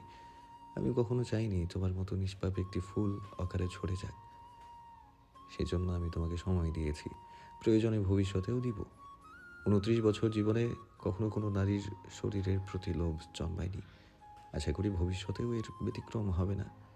আমি মনে করি পৃথিবীর সকল পুরুষের উচিত তাদের স্ত্রীর শরীর ছোঁয়ার আগে মন ছোঁয়া। আমি তোমার শরীর না, মন ছুঁতে চেয়েছি মোম। মোম মুগ্ধ দৃষ্টিতে তাকিয়ে আগুনের সকল কথা মনোযোগ সহকারে শুনল। জিভ দিয়ে ঠোঁট ভিজিয়ে ফট করেই প্রশ্ন করল, আপনি আমায় ভালোবাসেন মাস্টার মশাই? আগুন ভ্রুকুচকে গমগমে গলায় বলল। হঠাৎ এই প্রশ্ন? মোম অধৈর্য সহিত জিজ্ঞেস করে, বলুন না। যদি বলি না? সহসা মোমের মুখটা অন্ধকারে ছেয়ে গেল। আগুনের না শব্দটিতে চঞ্চল কিশোরীর বুকের ভেতর মুচড়ে উঠল। ছলছল চোখে চেয়ে কাপা গলায় বলল, আপনি সত্যি আমাকে ভালোবাসেন না? তাহলে এত যত্ন কেন করেন, এত খেয়াল কেন রাখেন আমার? ভালোবাসা না থাকলে কেউ এমন করে বুঝি? আগুন ফোঁস করে নিঃশ্বাস ছেড়ে ভারী গলায় বলল, যদি বলি শুধু সম্পর্কের বেড়াজালে আবদ্ধ আছি বলে দায়বদ্ধতা থেকে এসব করি তো? মোম ঠোঁট উল্টে বলল, আমি বিশ্বাস করি না, কেন? কারণ আপনার এই সকল কাজের মধ্যে আমি ভালোবাসা খুঁজে পাই তাই। ভালোবাসা কাকে বলে জানো? হুম, কাকে বলে? বলবো না, কেন? আমার ইচ্ছা। আমাকে ভালোবাসো? মোম সরল গলায় জবাব দিল, হ্যাঁ। কতটুকু? ভালোবাসার কোনো পরিমাপ হয় না মাস্টার মশাই, ভালোবাসা অনুভব করার বিষয়, আর আমি আপনার ভালোবাসা অনুভব করতে পারি। আগুন তীক্ষ্ণ দৃষ্টিতে চেয়ে গম্ভীর কণ্ঠে বলল। আজ থেকে তোমার টিভি দেখা নিষেধ। মোম অবাক হয়ে জানতে চাইল, কেন? কার্টুনের পাশাপাশি এখন মুভিও দেখো, সেখান থেকে এসব বড় বড় কথা শিখেছো, রাইট? মোম ঠোঁট উল্টে বলল। মোটেই না, আমি এগুলো আরো আগে থেকেই জানি। কিভাবে? মোম মাথা চুলকে মিনমিন করে বলল। আসলে বান্ধবীদের কাছ থেকে জেনেছি। আগুন ঠোঁট দুটো গোল করে তপ্ত নিঃশ্বাস ছাড়ল। মোম সন্দেহী কণ্ঠে বলল, বললেন না তো, আপনি কিভাবে জানেন আমি শার্ট পারফিউম দিয়ে ওই সব করতাম? আগুন মোমের মধ্য একই ভঙ্গিতে বলে উঠল। বলবো না। মোম ভ্রু কুঁচকে বলল, কেন আমার ইচ্ছে। এমন করছেন কেন বলুন না? আগুন মোমের নাক টেনে বলল। সিক্রেট, সো বলা যাবে না। অমনি মোম গাল ফুলালো। আগুন থেকে সরে আসতে চাইল কিন্তু পারল না। আগুন তাকে শক্ত করে জড়িয়ে ধরে আছে। আগুনের ঠোঁটে মিটিমিটি হাসি। মোম ছোটার জন্য ছটফট করছে। আগুন তবুও ছাড়ল না। মৃদু ধমকে বলল, চিংড়ি মাছের মতো এত লাফাচ্ছ কেন? শান্ত হয়ে কিছুক্ষণ বুকে থাকো তো। দেখেছো বউয়ের সান্নিধ্য পেয়ে কত দ্রুত সুস্থ হয়ে গিয়েছি। তাহলে একবার ভাবো, তুমি সারাক্ষণ আমার কাছাকাছি থাকলে কোনো অসুস্থতায় আমাকে ছুঁতে পারবে না, আর তোমাকেও সখিনার মার মতো কান্না করতে হবে না। মোম চোখ পাকিয়ে বলল। এই ছকিনাকে? আগুন ফিচেল হেসে বলল। বলবো? আগুন মোমের কানের কাছে মুখ নিয়ে ফিসফিস করে বলল, আমার হবু বাবুর আম্মু। মোমের কান গরম হয়ে গেল। লজ্জারাঙা মুখটাই ছড়িয়েছে রক্তিম আভা। আগুনের উষ্ণ নিঃশ্বাস মোমের ঘাড়ে আছড়ে পড়ছে। কথা বলার দরুন আগুনের উত্তপ্ত উষ্ণ ঠোঁট মোমের কানের লতি স্পর্শ করছে। মোম মৃদু কেঁপে ওঠে। পেলব একটা হাত খামছে ধরেছে আগুনের কাঁধ। খালি গায়ে থাকায় আগুন কিঞ্চিত ব্যথা পেল। মোমের চোখ দুটো বন্ধ। আগুন ভ্রু কুঁচকে নিজের কাঁধের দিকে তাকায়। হাতটা নামিয়ে চোখের সামনে ধরল। অমনি ললাটে প্রগাঢ় ভাঁজ পড়ল। চোয়াল শক্ত করে দাঁতে দাঁত চেপে ধমকে বলল, আজকের মধ্যে যেন হাতের নখগুলো চামড়া সমান দেখি। এই নখ আমার ভবিষ্যতের বাধা। মোম পিটপিট করে চোখ খুলে বলল, এই নখগুলো আপনাকে কি করেছে? এখন বেশি কিছু করেনি, তবে পরবর্তীতে করবে। কি করবে? আগুনের মেজাজ খারাপ হলো। মোমকে নিজের থেকে সরিয়ে দিল। মোম হতভম্ব হয়ে গেল। ফোঁস করে উঠে নিজে থেকেই একদম আগুনের কাছ ঘেঁষে বসল। আগুনের এক বাহু আঁকড়ে ধরে কটমট করে বলল, কি করেছি আমি? এমন করছেন কেন? কিছু করনি, দূরে থাকো, নয়তো আমি কিছু করে ফেলবো। সূর্যের প্রখর উত্তাপ ঠাঁই পেয়েছে ধরণীর বুকে। আকাশে ভেসে বেড়াচ্ছে শুভ্র রাঙা সাদা মেঘ, যা দেখতে চমৎকার লাগছে। দূর আকাশে নজরে আসছে বেশ কিছু গাংচিল। তারা আপন মনে নিজ ছন্দে ডানা মেলে উঠছে। আগুনের কাছে ও মোমের শুভ্র রাঙা নিষ্পাপ মুখশ্রী দেখতে বেশ লাগছে। এই বাচ্চা বউকে দেখলে আগুনের মন মস্তিষ্ক কন্ট্রোলে থাকে না। ইচ্ছে করে বলিষ্ঠ বুকের নিচে ছোট্ট নরম তুলতুলে শরীরটা পিষে ফেলতে, ভালোবাসার জাতা কোলে মুড়িয়ে রাখতে। মোমের মুখটা আগুনের মুখের কাছাকাছি। দুজনের উষ্ণ নিঃশ্বাস আশ্রে পড়ছে একে অপরের মুখে। মোম কিঞ্চিত রাগী চেহারা নিয়ে আগুনের দিকে চেয়ে, কিন্তু আগুনের বেহায়া চোখ দুটির নজর মোমের গোলাপি রাঙা পাতলা কোমল ওষ্ঠে। মোম তেজি স্বরে বলে উঠল, কেন, কি সমস্যা? আমি আপনার কাছে ঘেঁষে বসলে কি আপনার গায়ে ফোসকা পড়ে যাবে? আমি সরবো না আপনার থেকে। আমার যেভাবে ইচ্ছে আমি সেভাবেই বসে থাকবো। দরকার হলে সারা জীবন এভাবে বসে থাকবো। তাতে আপনার কি? কি করবেন আপনি? আগুন তর্জনী দ্বারা মোমের ঠোঁট স্পর্শ করে চুপ করতে বলে। শুকনো ঢোক গিলে নেশাক্ত গলায় বলল, এখনো সময় আছে মোম, চলে যাও। তখন না রান্নাঘরে যেতে যাচ্ছিলে, সেখানেই যাও। তবুও এখন আমার সামনে থেকো না, চলে যাও, নয়তো পস্তাতে হবে তোমাকে। মোম ভাবলেশহীন গলায় বলল, যাব না। ঠিক আছে, তাহলে এখন আমাকে সামলাও। মোম কিছু বুঝে ওঠার আগেই আগুন তার গরম উষ্ণ ঠোঁটজোড়া মোমের শুষ্ক নরম ঠোঁটজোড়ায় ডুবিয়ে দিল। আকস্মিক ঘটনায় মোম হকচকিয়ে যায়। চোখ দুটো রসগোল্লার মতো বড় বড় হয়ে গেল। উন্মত্ততায় সারা শরীর ঝংকার দিয়ে উঠল। মোম সরে আসতে চাইল, অমনি বাধা পড়ল আগুনের বলিষ্ঠ হাতের বেড়াজালে। মোম দু হাতে খামচে ধরল আগুনের উন্মুক্ত পিঠ। নেত্র যুগল খিচে বন্ধ করে নিল। আগুনের একটি হাত মোমের মসৃণ কোমরে, অপর হাত ঘাড়ে। বিষামাল আগুন মোমের ওষ্ঠে নিজের আধিপত্য বিস্তার করতে ব্যস্ত। মোমের নিঃশ্বাস আটকে আসার উপক্রম। আগুনের লাগামহীন ওষ্ঠ চুম্বনে টালমাটাল অবস্থা তার। চুম্বকের মতো টেনে ধরে রেখেছে তার ঠোঁটজোড়া। আগুনের কোনো হুঁশ নেই। দিন দুনিয়া ভুলে বসে আছে সে। ভুলে গিয়েছে তার মতো তাগড়া যুবকের পুরুষালী প্রথম চুম্বন আজও তার পিচ্ছি বউ সহ্য করতে পারবে কিনা। তার তো এখন এই পিচ্ছি বউয়ের কোমল ঠোঁটে নেশা জেগেছে। সময় যত বাড়ছে আগুনের চুম্বন ক্রিয়াও ততই গাঢ়ত্বতে পরিণত হচ্ছে। মোম নিঃশ্বাস নিতে না পেরে ছটফট করতে শুরু করলো। আগুনের উন্মুক্ত পিঠে খামছে ধরা পেল, হাত দুটি আরো দৃঢ় হলো। মোমের ছটফটানি তার উন্মুক্ত পিঠের উপরে খামছে ধরা হাতের চাপ প্রগাঢ় হতেই আগুনের হুঁশ ফিরল। তুরন্ত মোমের ঠোঁটজোড়া মুক্তি দিল। আগুন লম্বা শ্বাস টেনে নিজেকে স্বাভাবিক করার চেষ্টা করলো। ছাড়া পেতেই মোম আগুনের বুকে কপাল ঠেকিয়ে জোরে জোরে নিঃশ্বাস নিচ্ছে। পেলো ব্যাগ হাত বাড়িয়ে আগুনের বুকে আলতো চাপড় মারল। আগুন ঠোঁট কামড়ে হাসে। মোম ক্ষীণ স্বরে বলে উঠল, অসভ্য লোক, কথা বলবো না আপনার সাথে। দেখি, আমার দিকে তাকাও। আগুন মোমের মাথাটা ধরে উঁচু করতে চাইল, কিন্তু পারল না। মোম মাথাটা আরো নিগ্রভাবে আগুনের বুকের ভেতর ঢুকিয়ে রাখল। লজ্জা লাগছে তার। এখন আগুনের চোখে চোখ রাখা মোমের পক্ষে সম্ভব না। লজ্জায় ছোট্ট শরীরটা কেমন নেতিয়ে পড়েছে। আগুন মিটিমিটি হেসে দু হাতে মোমকে বুকে আগলে নিল। মিশিয়ে নিল বক্ষ পিঞ্জরে বউয়ের ক্ষুদ্র শরীর। মোমের কানের পিঠে আলতো চুমো খেয়ে ফিসফিস করে বলল, তোমার লজ্জা রাঙা মুখটা দেখতে খুব ইচ্ছে করছে, কিন্তু তুমি সেটা হতে দিচ্ছ না। বুকের মধ্যে ঘাপটি মেরে মুখ লুকিয়ে বসে আছো। এটা কি ঠিক বলো? এখন না হোক, একটু পর তো মুখ উঠাতেই হবে। তখন কি করবে শুনি? মোমের লজ্জায় হাঁসফাঁস লাগছে, কিছু বলছে না। আগুন পুনরায় বলল, যখন তোমার কষ্ট হবে, খুব বেশি লজ্জা লাগবে, তখন আশ্রয় হিসেবে আমার বুকটা বেছে নিও। এই বুকটা তোমার জন্য পার্মানেন্ট, সাথে আমিটাও। নির্দ্বিধায় এই বুকে তোমার সকল দুঃখ, কষ্ট, যন্ত্রণা, লজ্জা, খুশি জমা রাখতে পারো। তুমি সবচেয়ে চমৎকার, সুন্দর, সংবেদনশীল এবং আশ্চর্য এক নারী। সেই নারী, যেই নারী এই রাগী বদমেজাজি আগুন শিকদারকে ঘায়েল করেছে, ভালোবাসা নামক বিষের বান মেরেছে। তুমি আমার সব। বুঝতে পারছো কি আমার বুকের ধকধক? মোম কোনো প্রতিক্রিয়া দেখালো না। আগের মতোই নিশ্চুপ থাকলো।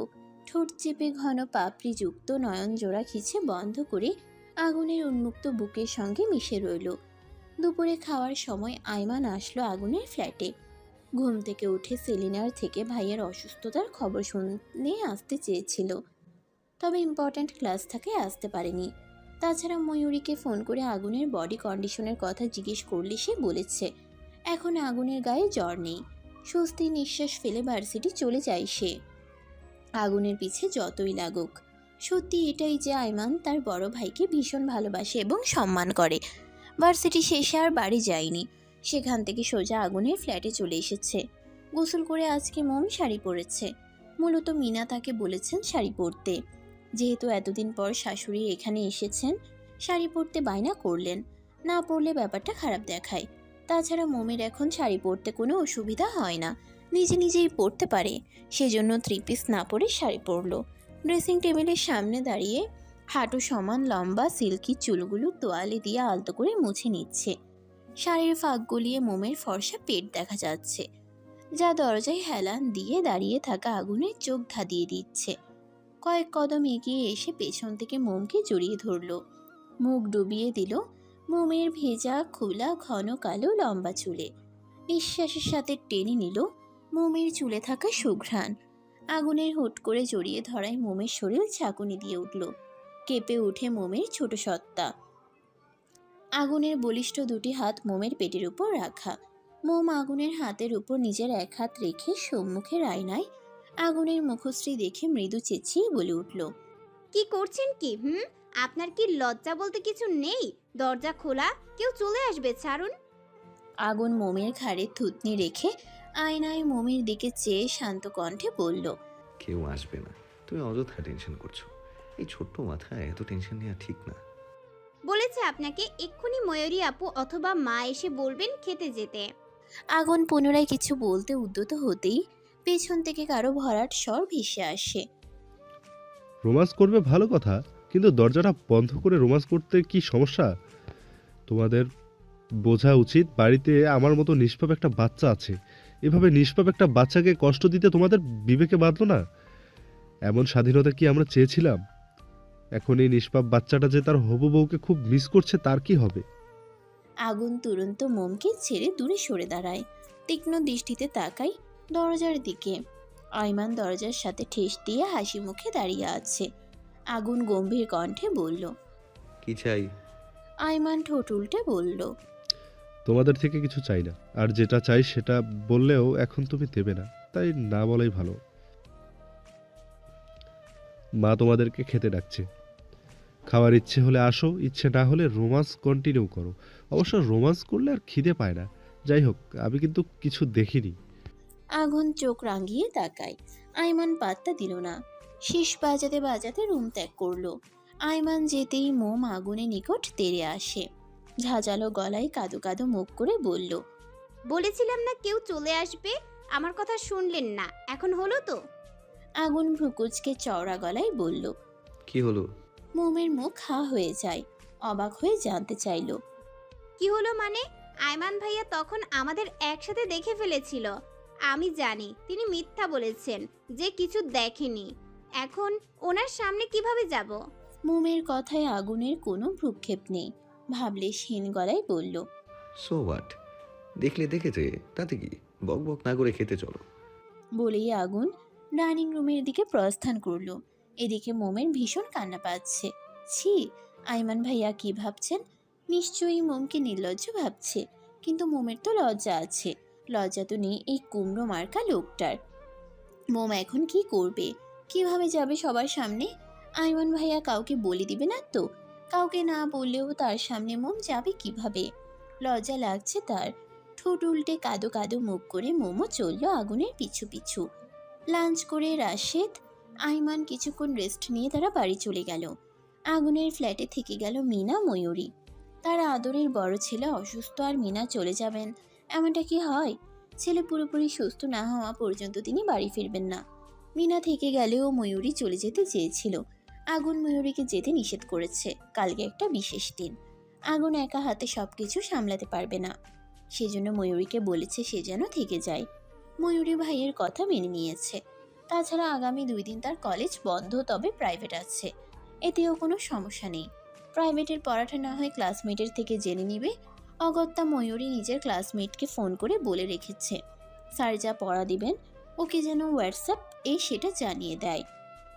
খাবার খেয়ে আগুন মোমকে নিয়ে রুমে চলে আসে। মোম কিছু কাপড় ভাঁজ করে ওয়ার্ড্রপে রাখছে। আগুন বারান্দায় দাঁড়িয়ে ফোনে কারোর সাথে কথা বলছে।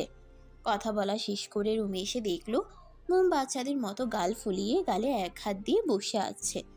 ব্রুকুচকে মোমের সম্মুখে এসে দাঁড়ায়। গমগমে গলায় আগুন বলল, তোমার মুখটা কি সবসময় বাংলার পেঁচা হয়েই থাকে? আশ্চর্য, এখন আবার কি হলো? গত রাতে তো ঠিক মতো ঘুমাতে পারোনি, এখন একটু ঘুমাতে পারো না? মোম ঠোঁট উল্টে বলল, আমি আপনার সাথে এই রুমে থাকবো না, চলে যাব। আগুন হাতে থাকা মোবাইলটা ড্রেসিং টেবিলের উপর রেখে বিছানায় এসে নিজের জায়গায় শটান হয়ে শুয়ে পড়ল। শরীরটা কেমন হালকা গরম গরম লাগছে। আবার জ্বর চলে আসবে নাকি কে জানে। মাথার দুপাশের ধমনীর শিরাগুলো কেমন লাফাচ্ছে। ভাবলে ক্ষীণ কণ্ঠে বলে উঠল, যেখানে খুশি যেতে পারো, শুধু বাসার বাইরে যাওয়া যাবে না। খেপে উঠল মোম। বসা হতে উঠে আগুনের কাছে এসে বসলো। চঞ্চল ভঙ্গিতে আচমকা তীব্র সাহস নিয়ে বলল, আমি চলে যেতে চাচ্ছি আর আপনি আমায় আটকাবেন না? ভদ্রতা দেখিয়েও তো একবার বলতে পারতেন না মম, তুমি কোথাও যেতে পারবে না, এই রুমেই থাকো, আমাকে একা ফেলে যেও না। নাকি আমাকে এখন আপনার ভালো লাগে না? একটু আগে ফোনে কার সঙ্গে কথা বলছিলেন শুনি? আগুন হতভম্ব হয়ে গেল। যতটুকু মনে পড়ছে জ্বর তো আগুনের এসেছে। জ্বর আসলে মানুষ জ্বরের ঘোরে কত আবোল তাবোল কথা বলে। তাহলে এসব আজগুবি কথা মোম কেন বলছে? এসব তো আগুনের বলা উচিত। আগুন চোখ ছোট ছোট করে তাকিয়ে রাশভারী গলায় বলল, দেখি, আর একটু কাছে আসো তো। মোম আসলো। আগুন মোমের কপালে হাত দিয়ে চেক করলো, অতঃপর গম্ভীর কণ্ঠে বলল, খাবার খাওয়ার আগে রাশেদ যখন টিভিতে নিউজ দেখছিলেন তখন মোমো সেখানে উপস্থিত ছিল। নিউজে দেখাচ্ছিল বউকে রেখে স্বামী পরকীয়া করে। বউকে ভালোবাসে না, অথচ অন্য মেয়েদের প্রতি স্বামীর তীব্র আকর্ষণ। ব্যাস, তারপর থেকেই মোমের মনের মধ্যে হাঁসফাঁস লাগতে শুরু করলো। চঞ্চল কিশোরীর বুকের ভেতর অজানা ভয় বাসা বাঁধল। মোম গাল ফুলিয়ে বলল, আমি যখন চলে যেতে চাচ্ছিলাম আপনি আমাকে থেকে যেতে কেন বলেননি? যেতে নিষেধ কেন করলেন না? আগুন ঠোঁট কামড়ে হাসে। গলা খাকারি দিয়ে শান্ত কণ্ঠে বলল, তুমি কি চাও আমি তোমাকে আটকাই? মোম সরল গলায় জবাব দিল, চাই তো। আগুনের হাসি চওড়া হলো। মোমকে হ্যাচকা টান দিয়ে বুকে জড়িয়ে বিছানায় শুয়ে দিল। মোম ভয়ে চোখ খিচে বন্ধ করে নিল।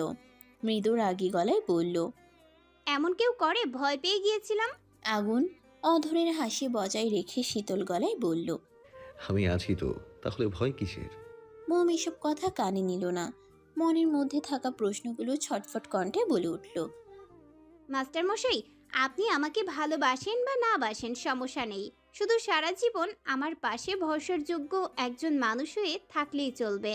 এখন যেমন আছেন সারা জীবন এমন থাকলেই হবে, এতেই আমি খুশি। আমি যদি কখনো কোনো ভুল করি, অন্যায় করে ফেলি, আপনাকে কষ্ট দিয়ে ফেলি, আপনি আমাকে বকুনি দিয়েন, দরকার হলে শাস্তি হিসেবে মারতেও পারেন, তবু আমি ছাড়া অন্য কোনো মেয়ের প্রতি আকৃষ্ট হবেন না। তাহলে কিন্তু মোম অনেক কষ্ট পাবে, মোমের মন ভেঙে যাবে, সহ্য করতে না পেরে হয়তো মোম মরেই যাবে। বলতে বলতে ফুপিয়ে কেঁদে উঠল মোম। আগুন অবাক হয়ে গেল। এই মুহূর্তে মোমের থেকে এসব কথা সে আশা করেনি। মোমকে বুক থেকে সরিয়ে মাথাটা বালিশে রাখলো। কিঞ্চিত ঝুঁকে মোমের উপর আধ শোয়া হলো। বলিষ্ঠ হাতে চোখের জল মুছে দিয়ে নরম গলায় বলল, কি হয়েছে মোম? আমার নামে কেউ কিছু বলেছে? তুমি কিছু শুনেছো? মোম মাথা নেড়ে না করল। তাহলে হঠাৎ এসব কথা কেন বলছো? মোম নাক টেনে টলমল চোখে চেয়ে মায়াভরা কণ্ঠে বলল, টিভিতে দেখেছি স্বামীরা নাকি পরকীয়া করে, বউকে রেখে অন্য মেয়েদের সাথে চলে যায়। আগুন দীর্ঘশ্বাস ছাড়ল, শান্ত কণ্ঠে বলল, সেই জন্য কাঁদছো? তোমার কি আমাকে তাদের মতোই মনে হয়? সব মানুষ এক হয় না মোম, সেভাবে সব স্বামীও এক হয় না। তুমি না একদিন বলেছিলে তোমার কোন বান্ধবীকে নাকি তার স্বামী অনেক মারে? আমাদের বিয়ের পর তোমার গায়ে কখনো হাত তুলেছি আমি? মারা তো অনেক দূরে থাক, আজ পর্যন্ত একটা ফুলের টোকাও দেইনি। তোমার উপর রাগ হলে আমি দূরে সরে থাকতাম, যাতে আমার রাগ তোমাকে দেখতে না হয়। তবু এত সন্দেহ? মোমের চোখ দুটো আবারও ভিজে উঠেছে। সেই নোনা পানি গড়িয়ে পড়ল মোমের মসৃণ গাল বেয়ে। কাদো কাদো গলায় মোম জবাব দিল, সন্দেহ করিনি, শুধু বলেছি মাস্টার মশাই সবসময় তার মোমের হয়েই থাকবে। আগুন মুচকি হেসে মোমের গালে গড়িয়ে পড়া চোখের পানি মুছে দিল। ঝুঁকে কপালে আলতো করে চুমু খেলো। কপালে কপাল ঠেকিয়ে শীতল গলায় বলল, জি, আমার কাঁদুনের বউ। আগুন শুধু তার মোমের। একটা কথা জেনে রেখো, মোম ছাড়া এই আগুনের বুকে আর কেউ থাকবে না, কথা দিলাম। যত দূরেই যাই না কেন, তুমি থাকবে কাছে।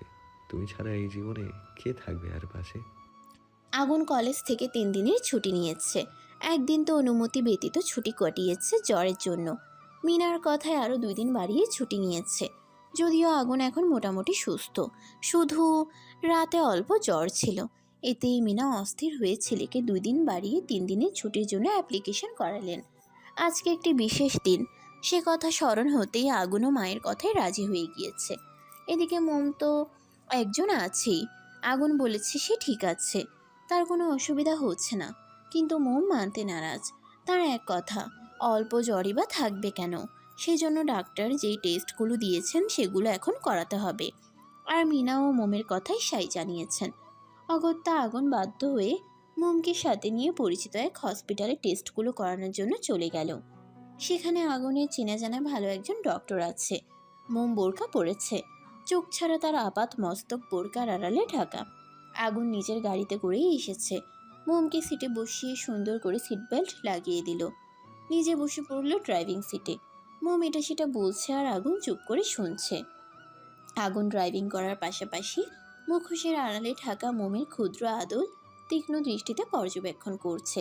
কল্পনা করছে কিভাবে তার পিচ্ছি বউ চিকন পাতলা অধর জোড়া নেড়ে নেড়ে তোতা পাখির মতো বুলি আওড়াচ্ছে। হসপিটালে পৌঁছে গেটের বাইরে গাড়ি পার্ক করে মোমের হাত ধরে ভেতরে প্রবেশ করলো আগুন। মোম মাথা এদিক ওদিক ঘুরিয়ে চক্ষু জোড়া দিয়ে অবলোকন করছে হসপিটালের পরিবেশ। হসপিটালে তেমন ভিড় নেই, স্বল্প মানুষের সমাগম। মানুষগুলোকে পেছনে ফেলে তারা সম্মুখের দিকে এগিয়ে গেল। একতলার বাম দিকের কর্নারের কক্ষের সামনে এসে থামল আগুন। ভেতরে কাঙ্ক্ষিত মানুষটি ছাড়াও অন্য দুজন লোক দেখা যাচ্ছে। আগুন দরজায় নক করল না। দরজার বাইরে কিছুটা সাইড ঘেঁষে মোমকে সাথে নিয়ে চুপ করে দাঁড়িয়ে রইল। কিছুক্ষণ পর লোক দুজন চলে গেলে আগুন দরজায় নক করল। ভরাট স্বরে বলে উঠল, মে আই কামিং স্যার? কারো গলার আওয়াজ শুনে কক্ষের মধ্যে সুন্দর ডিজাইনের কারুকাজ করা চেয়ারে বসে থাকা ডক্টর আশানুর মাথা উঠিয়ে নজর রাখলো দরজায়। চেনা পরিচিত মুখাবয়ব দেখে চোখ দুটো চকচক করে উঠল। বসা হতে উঠে খুশিতে গদগদ হয়ে বলে, আগুন, কতদিন পর দেখা হলো আমাদের, কেমন আছিস? আগুন কোনো প্রতিক্রিয়া দেখালো না। দরজার বাইরে ঠাই দাঁড়িয়ে, তার পিছনে মোম। আগুনের মুখে বিরক্তির ছাপ স্পষ্ট। আশানুর কাছে এগিয়ে এসে গমগমে গলায় বলল, শালা, আমার চেম্বারে আসতে হলে তোকে আবার পারমিশন নিতে হবে নাকি? ঝড়ের গতিতে ঢুকে যাবি, কোনো সমস্যা নেই। আগুন গম্ভীর কণ্ঠে বলল। সামনে থেকে না শুলে ভেতরে আসবো কিভাবে? আশানুর সরে দাঁড়ায়। আগুন মোমকে নিয়ে ভেতরে প্রবেশ করলো। মোমকে দেখে আশানুর ভ্রু কুঁচকে ফেলল, কিছু বলল না। ভদ্রতা সূচক চেয়ারে বসতে বলে নিজেও গিয়ে তার জন্য বরাদ্দকৃত জায়গায় বসে পড়ল। আগুন মোমকে চেয়ার টেনে বসিয়ে পাশের চেয়ারটায় নিজে বসলো। আশানুর মুচকি হেসে বলল, কি খাবি বল, চা নাকি কফি, সাথে অন্য কিছু? আগুন ফোঁস করে নিঃশ্বাস ছেড়ে হাতে থাকা একটা ফাইল আশানুরের দিকে এগিয়ে দিল। রাশভারী কণ্ঠে বলল, কিছু খাবো না, জ্বর এসেছিল 2 দিন আগে। ফ্যামিলি ডক্টর বলেছেন এই টেস্টগুলো করিয়ে নিতে। যদিও আমার মনে হয় টেস্ট করানোর কোনো প্রয়োজন নেই, তবুও তুই একবার চেক করে জানা। সে না হয় দেখছি, তাই বলে কিছু খাবি না, খালি মুখেই চলে যাবি? তুইও কলেজ নিয়ে ব্যস্ত থাকিস, আমিও হসপিটাল নিয়ে। বন্ধুরা মিলে যে কিছু সময় আড্ডা দেবো সেই সময়টুকুও নেই। এক কাপ কফি অন্তত খেয়ে যা। আগুন বিরক্ত দৃষ্টিতে তাকায় আশানুরের দিকে। আশানুর নিজেই একজনকে ফোন করে 1 কাপ কফি, 1 গ্লাস জুস আর বিস্কুট দিয়ে যেতে বলল। মোমের দিকে চেয়ে হাসি মুখে বলল, এটা কে, তোর বোন নাকি? বাহ, আগের থেকে অনেক বেশি সুন্দর হয়ে গিয়েছে। আগে তো এতটা ফর্সা ছিল না, গায়ের রং শ্যাম বর্ণের ছিল, আর এখন দুধে আলতা গায়ের রং। বলি হতাশা নিঃশ্বাস ত্যাগ করলো।